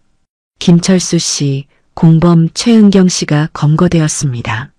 지금 이송 중입니다. 철수의 눈동자가 흔들렸습니다. 안도감인지 배신감인지 모를 복잡한 감정이 그의 얼굴을 스치고 지나갔죠. 그 여자 잡혔습니까? 돈은요? 내 돈은? 형사는 혀를 차며 서류를 책상 위에 던졌습니다. 돈이 문제입니까? 지금 본인 형량이 얼마나 나올지 감도 안 잡히시나 본데 어머니 상태가 위중합니다. 만약 돌아가시면 살인 미수가 아니라 존속 살해로 죄명이 바뀝니다. 그럼 무기징역이나 사형이에요. 철수는 책상에 머리를 박고 오열했습니다. 엄마 제발 사람만 줘. 내가 잘못했어. 뒤늦은 후회였지만 시간을 되돌릴 수는 없었습니다. 그가 욕망에 눈이 멀어 독을 타던 그 순간 이미 파멸의 시계 바늘은 돌아가기 시작했던 것이니까요. 잠시 후 복도가 소란스러워지더니 수갑을 찬 최은경이 형사들에게 이끌려 들어왔습니다. 그녀는 조사실에 앉아있는 철수를 보자마자 악을 썼습니다. 김철수, 너가 시켰다고 말해. 내가 언제 독을 쓰라고 했어. 너가 의사니까 알아서 한다며. 철수도 질세라 자리에서 벌떡 일어났습니다. 이 독사 같은 년, 너가 마비약이라고 속였잖아. 해독제라고 설탕물 준 건 기억 안 나냐? 두 남녀의 추악한 진흙탕 싸움이 경찰서 안을 가득 채웠습니다. 한때는 사랑이라 속삭이며 미래를 약속했던 두 사람이 이제는 서로의 목을 물어뜯지 못해 안달난 짐승이 되어 있었죠. 형사들은 익숙하다는 듯 그들을 떼어놓으며 고개를 저었습니다. 욕망의 끝은 언제나 이렇게 비참하고 초라한 법이니까요. 미선과 지우는 병원 중환자실 앞에 도착했습니다. 면회 시간이 거의 끝나가고 있었지만 간호사의 배려로 잠시 들어갈 수 있었죠. 최 씨 할머니는 산소 호흡기를 낀 채 힘겹게 숨을 몰아쉬고 있었습니다. 미선은 시어머니의 주름진 손을 잡고 무릎을 꿇었습니다. 어머니, 죄송해요. 제가 면목이 없어요. 그때 할머니의 눈꺼풀이 파르르 떨리더니 천천히 떠졌습니다. 할머니는 흐릿한 눈으로 며느리를 바라보며 입술을 달싹거렸습니다. 산소 마스크 때문에 소리는 들리지 않았지만 미선은 그 입모양을 읽을 수 있었습니다. 울지 마라. 너의 잘못 아니다. 미선은 참았던 눈물을 터뜨리며 오열했습니다. 독을 먹인 아들은 감옥에 갔고 독을 마신 어머니는 며느리를 위로하고 있었습니다. 이 기구한 운명 앞에서 미선이 할 수 있는 일은 그저 늙은 어머니의 손을 잡고 비는 것뿐이었죠. 지훈도 할머니의 발치에 서서 눈물을 훔쳤습니다. 할머니, 얼른 일어나세요. 저 졸업하는 거 보셔야죠. 할머니는 손자를 보며 희미하게 미소를 지으시더니 다시 깊은 잠에 빠져들었습니다. 기계음만이 규칙적으로 울리는 중환자실의 밤은 깊어만 갔습니다. 하지만 그 밤은 절망의 밤이 아니었습니다. 썩은 살을 도려내고 새살이 돋아나기를 기다리는 치유의 밤이 시작되고 있었으니까요. 내일 아침이 밝으면 미선은 변호사를 만나 이혼 소송을 시작할 것입니다. 그리고 철수가 빼돌리려 했던 재산을 모두 찾아와 병원을 정상화시킬 것입니다. 그것이 어머니와 아들을 지키는 길이자 자신을 속인 남편에게 할 수 있는 가장 우아하고 잔혹한 복수일 테니까요. 창밖에는 억수 같은 비가 쏟아지고 있었습니다. 마치 지난 세월 동안 미선이 흘리지 못했던 눈물처럼, 그리고 철수와 은경의 더러운 욕망을 씻어내리려는 듯이 세차게 내리고 있었죠. 비 온 뒤에 땅이 굳는다는 말처럼 미선의 가정은 이제 더 단단해질 준비를 하고 있었습니다. 물론 그 땅 위에는 김철수가 설 자리는 영원히 없을 것입니다. 강남경찰서 형사과 조사실의 공기는 차갑게 얼어붙어 있었습니다. 김철수는 수갑찬 손으로 책상을 내리치며 억울함을 호소했죠. 형사님, 진짜라니까요. 난 그냥 근육이완제인 줄 알았어요. 최 과장이 다 꾸민 일이라니까요. 철수의 눈은 핏발이 서 있었고 입가에는 허연 거품이 말라붙어 있었습니다. 평소 방송에서 보여주던 인자한 국민 한의사의 모습은 온데간데없고 살기 위해 발버둥 치는 추한 늙은이만 남아 있었으니까요. 담당 형사는 피로한 기색이 역력한 얼굴로 서리를 넘겼습니다. 김철수 씨, 그만 좀 하시죠. 최은경 씨 진술은 정반대입니다. 원장님이 먼저 아내를 처리해달라고 부탁했다던데요. 건물 명예 때문에. 그 여자가 거짓말하는 겁니다. 내가 미쳤다고 내 마누라를 죽입니까? 그때 조사실 유리창 너머로 옆방의 모습이 보였습니다. 최은경이었습니다. 그녀는 형사에게 무언가 열변을 토하다가 철수와 눈이 마주치자 가운데 손가락을 들어 보이며 싸늘하게 비웃었습니다. 철수는 이성이 끊어지는 것을 느꼈습니다. 저 나쁜 년. 너가 나한테 약 줬잖아. 해독제라고 설탕물 준 거 다 불어. 철수가 발광하듯 소리를 질렀지만 방음 유리는 그의 비명을 묵묵히 삼킬 뿐이었습니다. 형사가 한숨을 쉬며 녹음기를 켰습니다. 자, 조용히 하시고. 결정적인 증거가 나왔습니다. 국과수 갈 것도 없이 아드님이 학교에서 분석해온 자료입니다. 형사는 철수 앞에 A4 용지 한 장을 내밀었습니다. 그것은 지훈이 작성한 약물 성분 분석표였습니다. 철수는 떨리는 손으로 종이를 집어들었습니다. 검출 성분, 아코니틴, 투여량, 치사량의 3배 이상, 심정지 및 다장기 부전 유발. 철수는 한의사였기에 이 수치가 무엇을 의미하는지 누구보다 잘 알고 있었습니다. 단순한 마비가 아니라 마시는 즉시 심장을 멈추게 하려던 의도가 명백한 배합이었죠. 이건 말이 안 돼. 나는 분명 초우를 조금만 넣으라고 했는데. 철수가 웅얼거리자 형사가 날카롭게 파고들었습니다. 본인 입으로 말씀하셨네요. 초를 넣으라고 지시하셨다고. 철수는 아차 싶어 입을 다물었지만 이미 늦은 뒤였습니다. 형사는 싸늘한 미소를 지으며 쐐기를 박았습니다. 그리고 아드님이 제출한 은색 파우치에서 김철수 씨 지문이 무더기로 나왔습니다. 약을 다릴 때 묻은 거겠죠. 최은경 씨 지문은 겉포장에만 있었고요. 이게 무슨 뜻인지 아십니까? 약을 제조한 주범은 김철수 씨 본인이라는 겁니다. 철수는 고개를 떨구었습니다. 자신이 낚였다는 것을, 그리고 그 낚싯바늘을 아들이 쥐고 있었다는 것을 뼈저리게 실감했으니까요. 그 시각 병원 대기실에 있던 미선은 텔레비전 뉴스 속보를 보고 있었습니다. 긴급 뉴스입니다. 국민 효자로 알려진 유명 한의사 김모 씨, 노모에게 독극물 먹여 살해 시도 충격. 화면에는 모자이크 처리된 철수의 얼굴과 함께 그가 수갑을 차고 연행되는 장면이 반복해서 나오고 있었습니다. 병원 로비가 술렁거렸습니다. 환자들과 보호자들이 뉴스 화면을 보며 수군거리는 소리가 들려왔죠. 어머, 저 사람 그 유명한 김 원장 아니야? 세상에 방송에서는 효자라고 난리더니 뒤로는 엄마한테 독을 먹여? 짐승만도 못한 놈이네. 저런 놈이 지어준 약을 어떻게 믿고 먹어? 당장 환불해야겠어. 미선은 묵묵히 그 소리를 듣고 있었습니다. 가슴 한구석이 뻥 뚫린 듯 시렸지만 눈물은 나오지 않았습니다. 이미 철수에 대한 모든 감정은 말라버렸으니까요. 미선의 곁을 지키던 지훈이 조용히 어머니의 손을 잡았습니다. 엄마, 보지 마세요. 더러운 뉴스예요. 아니야. 봐야지. 똑똑히 봐둬야지. 욕망에 눈이 멀면 사람이 어디까지 추락할 수 있는지.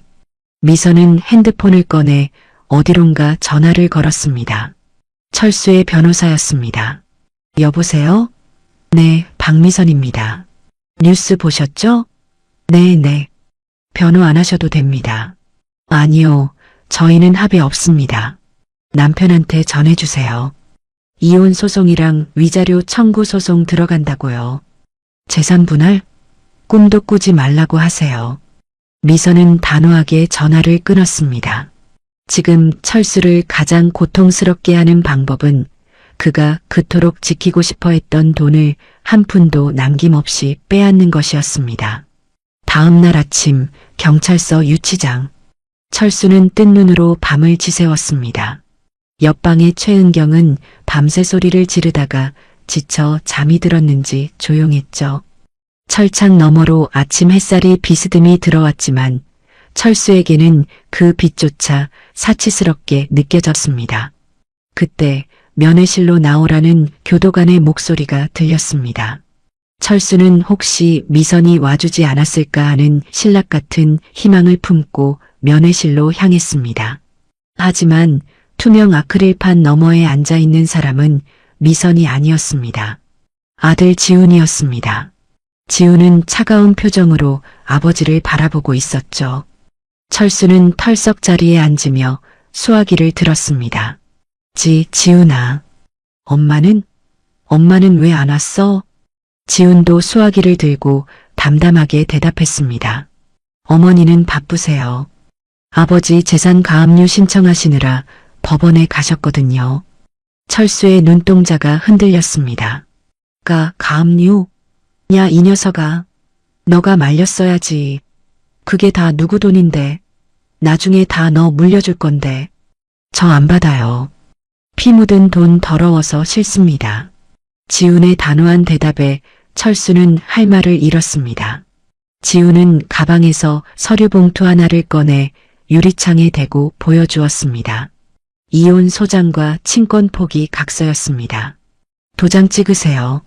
안 그러면 할머니가 법정에서 증언하신대요. 아들이 내 입에 직접 독을 털어 넣었다고. 그럼 아버지, 형량 10년은 더 늘어날 겁니다. 철수는 와들와들 떨며 소리쳤습니다. 너 정말 이럴 거야? 내가 널 어떻게 키웠는데. 의사 만들겠다고 내가 쓴 돈이 얼마인데. 의사요? 아버지가 바라던 의사는 사람 살리는 의사가 아니라 돈 버는 기계였겠죠. 저는 아버지처럼 안 살 겁니다. 그리고 지우는 잠시 말을 멈추고 아버지를 똑바로 응시했습니다. 쓰레기통에서 아버지 약봉지 찾았을 때 저는 아버지가 자수하길 바랐어요. 근데 아버지는 그걸 변기에 버리시더라고요. 그때 제 아버지 김철수는 죽었습니다. 지금 제 앞에 있는 건 그냥 살인 미수범 김철수 씨일 뿐이에요.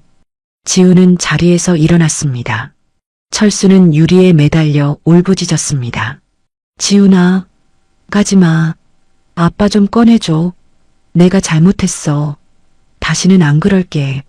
하지만 지우는 뒤도 돌아보지 않고 면회실을 나갔습니다.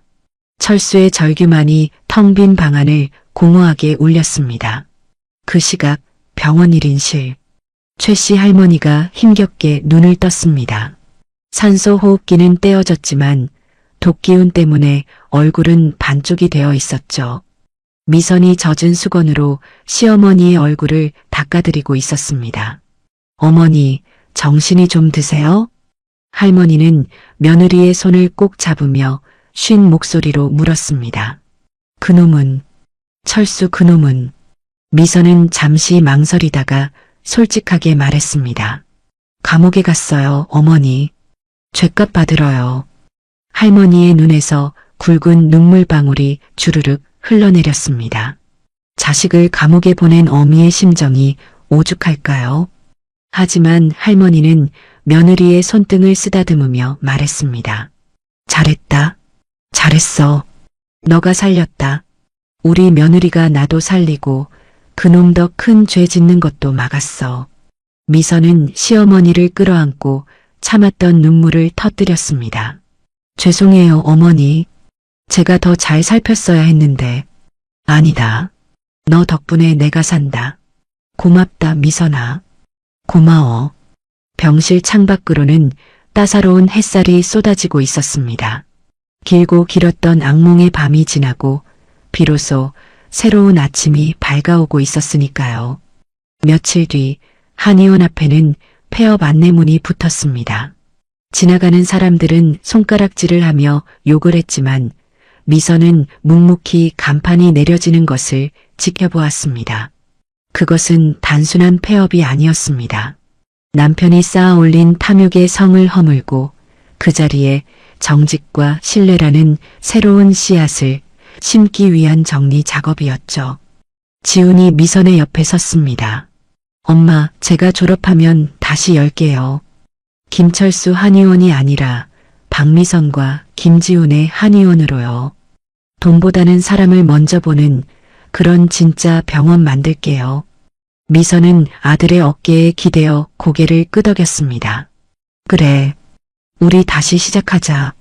깨끗하게, 당당하게. 폐업 안내문 위로 떨어진 낙엽 하나가 바람에 날려갔습니다. 마치 철수의 헛된 욕망이 허공으로 흩어지는 것처럼 말이죠. 바람이 차가웠지만 미선의 마음은 그 어느 때보다 따뜻했습니다. 이제 그녀의 곁에는 가짜 약을 주는 남편 대신 진짜 사랑을 주는 아들과 어머니가 있었으니까요. 판도라의 상자 맨 밑바닥에 남아있던 것은 역시 희망이었습니다. 계절이 2번 바뀌고 찬 바람이 불기 시작할 무렵 서울중앙지방법원 앞에는 팽팽한 긴장감이 감돌고 있었습니다. 김철수와 최은경의 결심 공판이 열리는 날이었기 때문이죠. 방청석 맨 앞줄에는 박미선과 아들 지훈이 나란히 앉아 있었습니다. 두 사람의 표정은 그 어느 때보다 차분해 보였지만 맞잡은 손에는 힘이 들어가 있었습니다. 곧이어 재판부가 입장하고 법정 경위의 인솔하에 피고인들이 들어왔습니다. 푸른색 수의를 입은 김철수는 반년 사이 10년은 늙어 보였습니다. 한때 방송을 주름잡던 스타 한의사의 윤기는 온데간데 없고 듬성듬성한 흰머리와 구부정한 어깨만이 남아 있었으니까요. 그 뒤를 따라 들어온 최은경 역시 초라하기는 마찬가지였습니다. 화려했던 명품 옷 대신 수영 번호가 찍힌 옷을 입은 그녀는 시종일관 신경질적인 표정으로 김철수를 노려보고 있었습니다. 재판장이 입을 열었습니다. 피고인 김철수, 최후 진술하세요. 철수는 떨리는 다리를 부여잡고 힘겹게 일어섰습니다. 그는 방청석에 앉은 아들과 아내를 힐끗 쳐다보았지만 그들의 눈빛은 차가운 벽처럼 단단했습니다. 철수가 울먹이며 입을 뗐습니다. 존경하는 재판장님, 저는 정말 죽일 생각은 없었습니다. 그저 잠시 판단력이 흐려져서 이 모든 건 저 최은경, 저 여자가 꼬드겨서 벌어진 일입니다. 저는 가정만 지키고 싶었던 가장일 뿐입니다. 뻔뻔하기 그지없는 변명이었습니다. 어머니에게 독을 먹이고 아내를 죽이려 했던 사람이 가정 운운하다니 방청석 곳곳에서 야유가 터져 나왔습니다. 철수의 말이 끝나기도 전에 최은경이 자리를 박차고 일어났습니다. 웃기지 마. 누가 꼬드겨? 너가 먼저 건물명에 가져와야 한다고 징징거렸잖아. 재판장님, 저 남자가 주범입니다. 저는 시키는 대로 약만 구해줬을 뿐이에요. 이 독사 같은 년이 어디서 거짓말을 해? 뭐, 이 늙은이가 진짜. 법정은 순식간에 아수라장이 되었습니다. 서로의 치부를 폭로하며 악다구니를 쓰는 두 사람의 모습은 인간이라기보다는 굶주린 짐승에 가까워 보였죠. 재판장이 의사봉을 세게 내리쳤습니다. 정숙하세요. 계속 소란 피우면 퇴정 조치하겠습니다. 찬물을 끼얹은 듯 조용해지자 재판장은 미리 준비해온 판결문을 읽어내려가기 시작했습니다. 미선은 눈을 감고 심호흡을 했습니다. 지난 수개월간의 지옥 같았던 시간들이 주마등처럼 스쳐 지나갔습니다. 남편의 배신, 시어머니의 피 토하던 모습, 그리고 아들의 눈물까지. 주문, 피고인 김철수를 징역 15년에 처한다. 재판장의 목소리가 법정에 울려 퍼졌습니다. 철수의 다리가 풀리며 그 자리에 주저앉았습니다. 65의 나이에 15년형이라면 살아서 감옥을 나올 수 있을지조차 불투명한 중형이었으니까요. 또한 피고인 최은경을 징역 12년에 처하며 횡령한 금액 전액을 추징한다. 은경은 비명을 지르며 교도관들에게 끌려나갔습니다. 안 돼. 내 돈 돌려줘. 이건 무효야. 그녀의 절규는 닫히는 문틈 사이로 사라졌고 철수 역시 멍하니 허공을 응시한 채 질질 끌려나갔습니다. 그가 마지막으로 뒤를 돌아보았을 때 미선은 그를 향해 가볍게 묵례를 했습니다. 그것은 부부로서의 마지막 인사이자 영원한 작별을 고하는 의식이었습니다. 재판이 끝나고 법원을 나오는 길 하늘은 눈이 시릴 만큼 파랗고 높았습니다. 지훈이 어머니의 어깨를 감싸 안으며 물었습니다. 어머니, 괜찮으세요? 미선은 선글라스를 고쳤으며 씩씩하게 대답했습니다. 그럼, 속이 다 시원하다. 10년 묵은 체증이 싹 내려가는 것 같아. 할머니한테 전화해 볼까요? 결과 기다리실 텐데. 그래, 얼른 해보자. 지훈이 영상통화를 걸자 화면 가득 건강을 되찾은 할머니의 얼굴이 나타났습니다. 비록 거동은 조금 불편해지셨지만 도끼를 빼낸 얼굴은 예전보다 훨씬 편안해 보이셨죠? 할머니, 저희 나왔어요. 그래. 어떻게 됐냐? 미선이 웃으며 대답했습니다. 어머니, 걱정 마세요. 두 사람 다 아주 오랫동안 못 나올 거예요. 죗값 톡톡히 치르게 됐어요. 할머니는 잠시 말이 없으시더니 씁쓸한 미소를 지으며 고개를 끄덕이셨습니다. 그렇구나. 그래, 잘 됐다. 지은 죄는 씻어야지. 고생했다, 미선아. 내 며느리 고생 많았어. 그 따뜻한 한마디에 미선의 코끝이 찡해졌습니다. 비록 남편은 잃었지만 그녀에게는 진정한 가족이 남아 있었으니까요. 어머니, 저녁에 뭐 드시고 싶으세요? 제가 들어가면서 전복죽 사갈까요? 아니면 갈비찜 해드릴까요? 아유, 됐다. 너 힘들게 무슨 요리냐?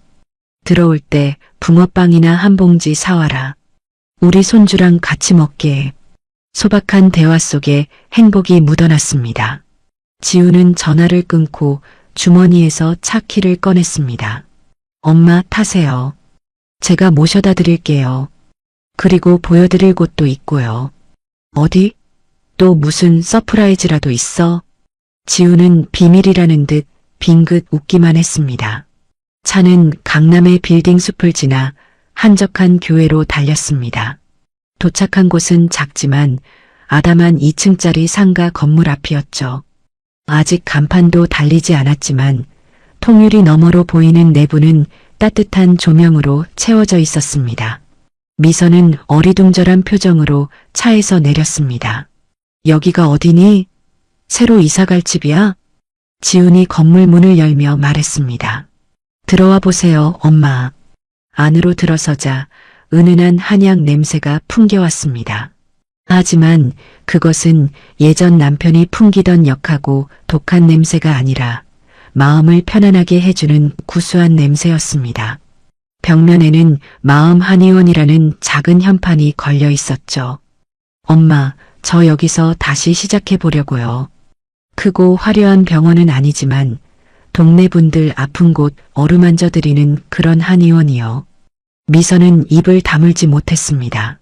아버지의 그늘에서 벗어나 자신만의 철학으로 일어선 아들이 너무나 대견했기 때문입니다. 그리고 이 건물 2층이요. 엄마가 쓰세요. 내가 2층 전부를? 네. 엄마 평생 꿈이셨잖아요. 작은 찻집 하는 거요. 할머니랑 같이 소일거리도 하시고 제 환자분들한테 따뜻한 차도 대접하고요. 우리 세 식구 여기서 오순도순 사는 거예요. 미선의 눈에서 참았던 눈물이 터져 나왔습니다. 그것은 슬픔의 눈물이 아니라 벅찬 감동과 기쁨의 눈물이었습니다. 남편의 탐욕으로 모든 것을 잃었다고 생각했는데 사실은 더 값진 것을 얻은 셈이었으니까요. 미선은 아들을 와락 끌어안았습니다. 고맙다, 지훈아. 정말 고마워. 너 아빠는 실패했지만 난 성공했네. 이렇게 훌륭한 아들을 뒀으니.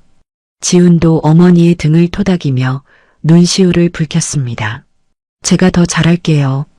이제 꽃길만 걸으세요, 어머니. 창밖으로 붉은 노을이 지고 있었습니다.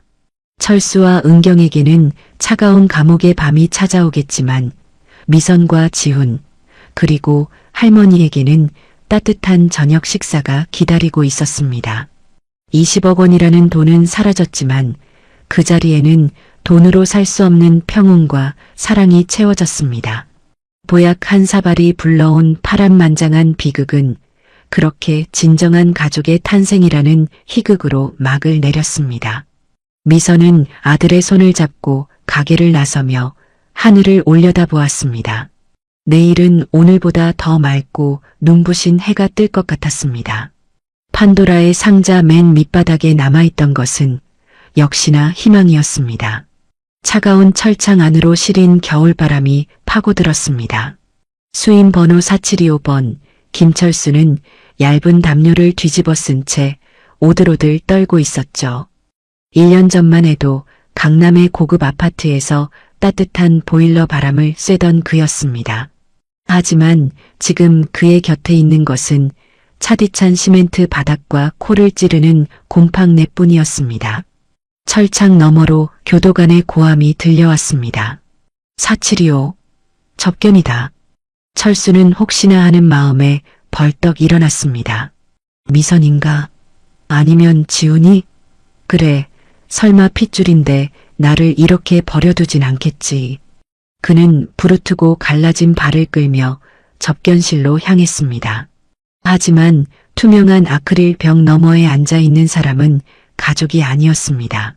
그가 선임했던 국선 변호사였죠. 철수의 표정이 순식간에 일그러졌습니다. 뭐야?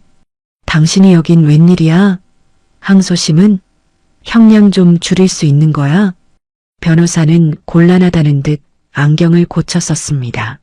김철수 씨, 항소 기각됐습니다. 대법원에서도 원심 확정 판결이 났어요. 징역 15년 그대로 사셔야 합니다. 철수는 다리에 힘이 풀려 의자에 주저앉았습니다. 15년이라고? 나보고 여기서 늙어 죽으라는 거야? 그리고 하나 더 전달해 드릴 게 있습니다. 피해자 박미선 씨 측에서 보낸 내용 증명입니다. 변호사가 서류 봉투 하나를 밀어 넣었습니다. 철수는 떨리는 손으로 봉투를 뜯었죠.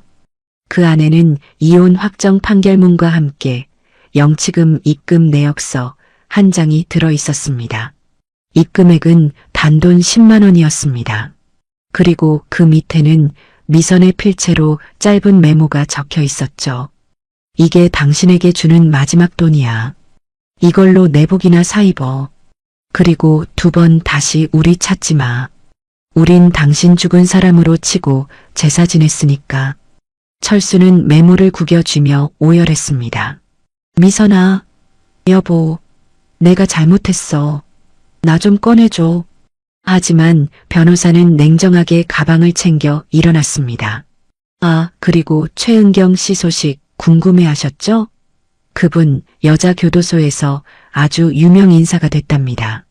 동료 수감자들 돈을 떼먹으려다 걸려서 독방에 갔다고 하더군요. 철수는 허탈한 웃음을 터뜨렸습니다. 자신을 파멸로 몰고 간 여자나 그 여자에게 속아 넘어간 자신이나 지옥 밑바닥을 구르는 건 매한가지였으니까요. 접견이 끝나고 돌아오는 복도, 철수는 텔레비전 뉴스를 보게 되었습니다. 교도소 복도에 설치된 낡은 텔레비전에서는 자랑스러운 시민상 시상식 장면이 나오고 있었죠. 철수는 걸음을 멈추고 화면을 뚫어지게 쳐다보았습니다. 화면 속에서 환하게 웃으며 상패를 받는 청년. 자신의 아들 김지훈이었습니다. 저소득층 노인들을 위한 무료 한방 진료 봉사를 꾸준히 이어오신 마음 한의원 김지훈 원장님께 이 상을 드립니다. 지훈의 옆에는 곱게 한복을 차려입은 미선과 휠체어에 앉아 박수를 치는 시어머니가 보였습니다. 세 사람은 그 어느 때보다 행복해 보였습니다. 철수가 그토록 원했던 명예와 존경, 그리고 화목한 가정의 모습이 저 텔레비전 안에 다 들어 있었죠. 단 한 사람, 김철수만 뺀 채로 말입니다. 철수는 주르륵 흐르는 눈물을 닦을 생각도 하지 못했습니다. 자신이 버린 보석들이 저렇게 빛나고 있다는 사실이 뼈에 사무치게 후회스러웠기 때문입니다. 교도관이 철수의 어깨를 툭 쳤습니다. 사칠이요, 뭐해? 안 들어가? 철수는 힘없이 고개를 끄덕이며 독방으로 발걸음을 옮겼습니다. 그의 등 뒤로 텔레비전 소리가 멀어져 갔습니다. 철창문이 쾅 하고 닫히는 소리가 그의 인생에 내려진 마지막 선고처럼 들렸습니다. 같은 시각 마음 한의원 2층 찻집. 따뜻한 쌍화차 향기가 실내를 가득 채우고 있었습니다. 미선은 찻잔을 닦으며 창밖을 내다보았습니다. 한방눈이 펑펑 쏟아지고 있었지만 가게 안은 손님들의 웃음소리로 훈훈했죠. 사장님, 여기 쌍화차 2잔 더 주세요. 네, 금방 갑니다. 미선이 상냥하게 대답하며 주방으로 들어갔습니다. 주방 한편에는 지훈이 잠시 내려와 할머니의 어깨를 주물러드리고 있었습니다. 할머니, 시원하세요? 아유, 우리 손주 손이 약손이다. 삭신이 다 풀리네. 할머니는 손자의 손을 잡고 볼을 비비셨습니다. 미선은 그 모습을 보며 흐뭇한 미소를 지었죠.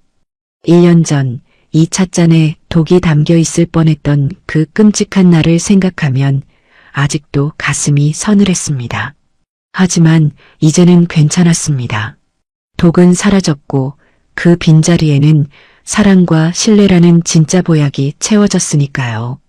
미선은 쟁반을 들고 호르로 나가며 생각했습니다. 남편이 감옥에서 보내온 편지들은 읽지도 않고 모두 태워버렸습니다. 그에 대한 미움조차 이제는 희미해져 마치 전생의 인연처럼 아득하게 느껴질 뿐이었죠. 가게 문이 열리고 찬 바람과 함께 새로운 손님이 들어왔습니다. 어서 오세요. 마음 한의원 찻집입니다. 미선은 활기차게 인사했습니다. 그녀의 목소리에는 그 어떤 그늘도 슬픔도 남아있지 않았습니다. 오직 내일을 향한 기대와 설렘만이 가득했죠. 눈 내리는 창밖 풍경은 한 폭의 그림 같았습니다. 차가운 감옥에 갇힌 철수에게는 혹독한 겨울이겠지만 미선과 지훈 그리고 할머니에게는 따뜻한 봄을 기다리는 설레는 겨울일 뿐이었습니다. 인생은 참 공평합니다. 뿌린 대로 거둔다는 그 단순한 진리 하나가 오늘 이 가족의 저녁을 이토록 평화롭게 만들었으니까요. 미선은 찻잔에 따뜻한 물을 부으며 속으로 중얼거렸습니다. 여보, 거긴 많이 춥지? 우린 아주 따뜻해. 그러니까 부디 거기서 죗값 다 치르고 다음 생에는 착한 사람으로 태어나. 김이 모락모락 나는 찻잔 위로 미선의 환한 미소가 번졌습니다. 그것은 긴 악몽을 끝내고 깨어난 사람만이 지을 수 있는 가장 아름다운 승리의 미소였습니다. 섹션 9. 찬란한 봄 그리고 새로운 시작. 유난히 길고 혹독했던 겨울이 지나고 거리에도 어김없이 봄이 찾아왔습니다. 거리마다 팝콘처럼 터진 벚꽃들이 흐드러지게 피어 있었고 사람들의 옷차림도 한결 가벼워져 있었죠. 그 활기찬 거리 한복판, 예전에 김철수 한의원이 있던 그 자리에 새로운 간판이 걸렸습니다. 마음 한의원. 화려한 금박이나 거창한 수식어는 없었지만 나무로 깎아 만든 소박한 현판에서는 왠지 모를 따스함이 묻어났습니다. 오늘은 바로 마음 한의원의 개원식이 있는 날이었습니다.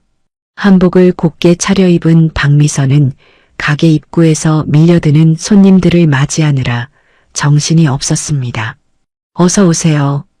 귀한 걸음 해주셔서 감사합니다. 미선은 허리를 굽혀 인사하며 떡과 수건이 담긴 답례품을 건넸습니다. 예전에는 남편 김철수의 기에 눌려 병원 구석에서 눈치만 보던 그녀였지만 지금은 누구보다 당당하고 우아한 병원의 안주인이 되어 있었죠. 동네 주민들이 미선의 손을 잡으며 덕담을 건넸습니다. 사모님, 얼굴이 아주 활짝 피셨네요. 예전보다 10년은 젊어 보이세요. 아유, 별 말씀을요. 마음이 편하니까 얼굴도 좋아지나 봐요. 미선의 웃음소리가 봄바람에 실려 은은하게 퍼져나갔습니다. 그때 진료실 문이 열리고 하얀 가운을 입은 김지훈 원장이 땀을 닦으며 나왔습니다. 훤칠한 키에 선한 인상 그리고 무엇보다 환자의 말에 귀 기울일 줄 아는 겸손한 태도는 아버지 김철수와는 정반대였습니다. 어머니, 환자분들이 너무 많이 오셔서 대기실 의자가 부족할 것 같아요. 지훈이 행복한 비명을 질렀습니다. 미선은 아들의 등을 토닥이며 흐뭇하게 바라보았죠. 걱정 마라. 2층 찻집에 자리 많으니까 그쪽으로 안내해 드릴게. 그때 유모차의 의지에 천천히 걸어오는 최 씨 할머니의 모습이 보였습니다. 지훈이 얼른 달려가 할머니를 부축했습니다. 할머니, 왜 나오셨어요? 안에 편하게 앉아 계시지 않고. 할머니는 손자의 손을 꼭 잡으며 눈시울을 붉혔습니다. 내 강아지가 이렇게 훌륭한 의사 선생님이 됐는데 내가 가만히 앉아 있을 수가 있냐? 우리 지훈이 장하다. 정말 장해. 할머니의 눈에는 지난 세월의 아픔과 그것을 이겨낸 기쁨이 동시에 서려 있었습니다. 아들이 준 독약을 마시고 죽을 고비를 넘겼던 그 끔찍한 기억도 손자의 효심 덕분에 이제는 아물어가는 흉터가 되었습니다. 미선은 시어머니의 옷매무새를 다듬어드리며 말했습니다. 어머니, 이제 좋은 일만 남았어요. 저 나쁜 사람들 벌 다 받았고 우리는 이렇게 셋이 똘똘 뭉쳤잖아요. 그렇고 말고. 하늘이 도운 게야. 너가 내 며느리라 얼마나 다행인지 모른다. 세 사람은 서로를 마주보며 환하게 웃었습니다. 그 웃음은 그 어떤 보약보다도 진하고 건강한 에너지를 담고 있었죠. 점심시간이 되자 미선은 2층 찻집으로 올라갔습니다. 창가 자리에 앉아 따뜻한 쌍화차를 마시며 잠시 숨을 돌리던 중이었죠. 우체부가 들어와 등기 우편물 하나를 건넸습니다. 박미선 씨 앞으로 온 겁니다. 교도소에서 왔네요. 미선의 표정이 잠시 굳어졌습니다. 발신인은 김철수였습니다. 봉투 겉면에는 삐뚤빼뚤한 글씨로 반성문이라고 적혀 있었습니다. 미선은 봉투를 뜯지도 않은 채 잠시 내려다보았습니다. 예전 같았으면 가슴이 철렁하고 손이 떨렸겠지만 지금은 그저 낡은 신문지를 보는 것처럼 아무런 감흥도 느껴지지 않았습니다. 그녀는 자리에서 일어나 난로 앞으로 걸어갔습니다. 그리고 망설임 없이 편지 봉투를 붉게 타오르는 불길 속으로 던져 넣었습니다. 활활. 종이가 타들어가는 소리와 함께 김철수의 구질구질한 변명들도 제가 되어 사라졌습니다. 용서? 그런 건 없습니다. 그가 저지른 짓은 용서라는 단어로 덮을 수 있는 실수가 아니었으니까요. 미선은 그저 그를 잊기로 했습니다. 자신의 인생에서 김철수라는 오점을 깨끗하게 지워버리는 것, 그것이야말로 그녀가 할 수 있는 최고의 복수이자 자기 사랑이었습니다. 제가 되어 사라진 편지를 뒤로하고 미선은 다시 1층으로 내려왔습니다. 병원 로비에는 지훈이 할머니의 맥을 짚어드리고 있었고 그 주변으로 환자들이 둘러앉아 이야기꽃을 피우고 있었습니다. 원장님, 우리 영감님 허리가 쑤신다는데 침 좀 놔줘요. 네, 알겠습니다. 어머니, 여기 사탕 좀 드시고 계세요. 지훈의 다정한 목소리가 병원 안을 가득 채웠습니다. 미선은 그 평화로운 풍경을 눈에 담으며 생각했습니다. 인생은 참 알다가도 모를 일이라고요. 1년 전만 해도 그녀는 남편의 거짓 사랑에 속아 죽음의 문턱까지 갔었습니다. 하지만 지금 그녀는 그 어느 때보다 살아있음을 느낍니다. 돈이나 명예, 화려한 건물은 다 사라졌지만 그 빈자리에 진짜 행복이 꽉 들어찼으니까요. 미선은 카운터로 돌아와 장부를 펼쳤습니다. 오늘의 첫 페이지에는 희망이라는 두 글자가 적혀 있는 것만 같았습니다. 딸랑. 경쾌한 종소리와 함께 또 다른 손님이 들어왔습니다. 미선은 활짝 웃으며 큰 목소리로 인사했습니다. 어서 오세요. 마음 한의원입니다. 어디가 불편해서 오셨나요? 그녀의 목소리에는 힘이 넘쳤고 눈빛은 봄 햇살처럼 반짝였습니다. 이제 그녀의 인생에 더 이상 독은 없습니다. 오직 사람을 살리는 약과 향기로운 차, 그리고 사랑하는 가족만이 있을 뿐입니다. 창밖으로 벚꽃잎 하나가 살랑거리며 날아와 미선의 어깨 위에 내려앉았습니다. 마치 고생했다고 이제는 행복해지라고 토닥여주는 봄의 손길처럼 말이죠. 박미선 62살. 그녀의 진짜 인생은 바로 오늘부터 시작이었습니다. 어느덧 마음 한의원이 문을 연 지 2해가 지났고 계절은 다시 돌아와 가을의 문턱을 넘고 있었습니다. 창밖에는 붉게 물든 단풍잎들이 바람에 흩날리고 있었죠. 박미선은 찻집 테라스에 앉아 따뜻한 대추차 향기를 음미하며 눈을 감았습니다. 코끝을 스치는 바람이 서늘했지만 그녀의 마음은 그 어느 때보다 따스하고 평온했습니다. 지난 2년은 미선에게 있어 기적과도 같은 시간이었습니다. 남편의 배신으로 무너져 내렸던 삶의 터전 위에 그녀는 스스로의 힘으로 다시 집을 짓고 꽃을 심었으니까요. 1층 진료실에서는 여전히 아들 지훈의 다정한 목소리가 들려왔습니다. 어르신, 무릎이 많이 좋아지셨네요. 이제 산책하셔도 되겠어요. 다 원장님 덕분이지. 내가 이 병원 아니면 어딜 가나.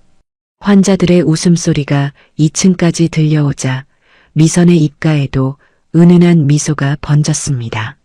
그녀는 자리에서 일어나 주방으로 향했습니다. 오늘은 특별한 날이었거든요. 지훈이 처음으로 월급을 모아 어머니와 할머니에게 선물을 사주겠다고 선언한 날이었습니다. 미선은 앞치마를 벗어두고 거울 앞에 섰습니다. 거울 속에 비친 여자는 더 이상 남편의 눈치만 보던 주눅든 아내가 아니었습니다. 자신의 가게를 운영하고 아들을 훌륭한 의사로 키워낸 당당한 사장님이 서 있었죠.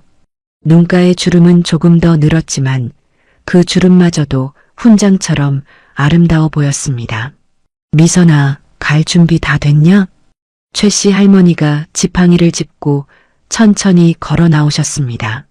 할머니의 안색은 예전보다 훨씬 혈색이 돌았고 무엇보다 눈빛이 맑아지셨습니다. 네, 어머니. 오늘 지훈이가 아주 근사한 식당을 예약했대요. 아유, 그 녀석 돈도 없을 텐데. 그냥 집에서 김치찌개나 끓여 먹지. 할머니는 말은 그렇게 하시면서도 입가에 걸린 웃음을 감추지 못하셨습니다. 세 사람은 지훈의 차를 타고 교회의 한정식 집으로 향했습니다. 차창 밖으로 스쳐 지나가는 풍경들이 마치 영화의 한 장면처럼 평화로웠습니다. 지훈이 운전대를 잡으며 말했죠. 엄마, 할머니, 저 사실 이번에 대학원에 합격했어요. 더 공부해서 난치병 치료하는 약 만들고 싶거든요. 미선은 깜짝 놀라 아들을 쳐다봤습니다. 정말? 일하면서 공부까지 하려고? 힘들지 않겠어? 힘들어도 해야죠.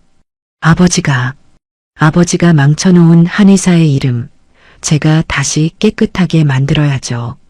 지훈의 목소리는 담담했지만 그 안에 담긴 결의는 바위처럼 단단했습니다. 미선은 가슴이 먹먹해져 창밖으로 시선을 돌렸습니다. 감옥에 있는 김철수는 평생 알지 못할 것입니다. 자신이 욕망을 쫓아버린 것들이 사실은 세상에서 가장 빛나는 보석이었다는 사실을 말이죠. 식당에 도착해 맛있는 저녁을 먹는 동안 세 사람의 대화는 끊이지 않았습니다.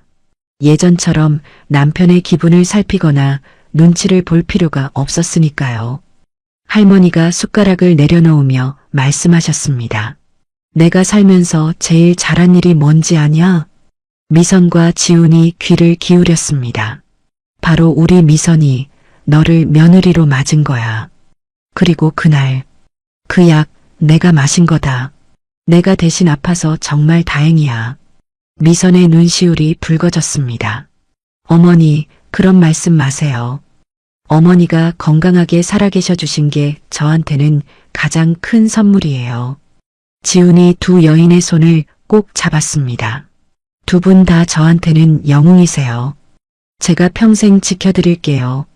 식사를 마치고 돌아오는 길, 밤하늘에는 별이 총총히 떠 있었습니다. 미선은 차 뒷좌석에 앉아 잠든 시어머니의 어깨에 담요를 덮어드렸습니다. 그리고 조용히 생각에 잠겼죠. 만약 그날 남편이 주는 약을 의심 없이 마셨다면 어떻게 되었을까요? 아마 지금쯤 차가운 땅 속에 누워 억울함에 눈도 감지 못했을 것입니다. 하지만 그녀는 살아남았고 진실을 밝혔으며 이렇게 따뜻한 가족의 품에 안겨 있습니다. 미선은 핸드폰을 꺼내 갤러리를 열어보았습니다. 개원식 날 찍은 사진, 아들과 함께 찍은 셀카, 시어머니의 생신 잔치 사진들이 가득했습니다. 사진 속의 그녀는 모두 환하게 웃고 있었습니다. 문득 미선은 이 사연을 보고 있을 수많은 사람들에게 말을 건네고 싶어졌습니다. 비슷한 아픔을 겪고 있거나 가족이라는 이름으로 희생을 강요당하고 있는 누군가에게 말이죠. 여러분, 참지 마세요. 착한 며느리, 착한 아내라는 가면 때문에 당신을 죽이지 마세요. 그녀는 마음속으로 편지를 썼습니다. 독은 약사발에만 있는 게 아니었어요. 나를 존중하지 않는 말, 당연하게 여기는 희생, 그 모든 것이 서서히 나를 죽이는 독이었습니다. 그걸 끊어낼 수 있는 건 오직 나 자신뿐이에요. 차는 어느새 한의원 앞에 도착했습니다. 지훈이 차 문을 열어주며 미선을 부축했습니다. 엄마, 조심하세요. 밤이슬이 차요. 그래, 고맙다 아들. 세 사람은 서로를 의지하며 가게 안으로 들어갔습니다. 불 꺼진 찻집에 다시 조명이 켜지자 공간은 금세 온기로 가득 찼습니다. 미선은 찻잔을 정리하며 하루를 마무리했습니다. 그녀는 이제 더 이상 악몽을 꾸지 않습니다. 남편이 건넨 보약은 그녀에게 씻을 수 없는 상처를 주었지만 역설적이게도 그 상처를 통해 그녀는 진짜 자신의 인생을 찾았으니까요. 내일 아침이 되면 또다시 손님들이 찾아올 것입니다. 누군가는 몸이 아파서, 누군가는 마음이 아파서 오겠죠.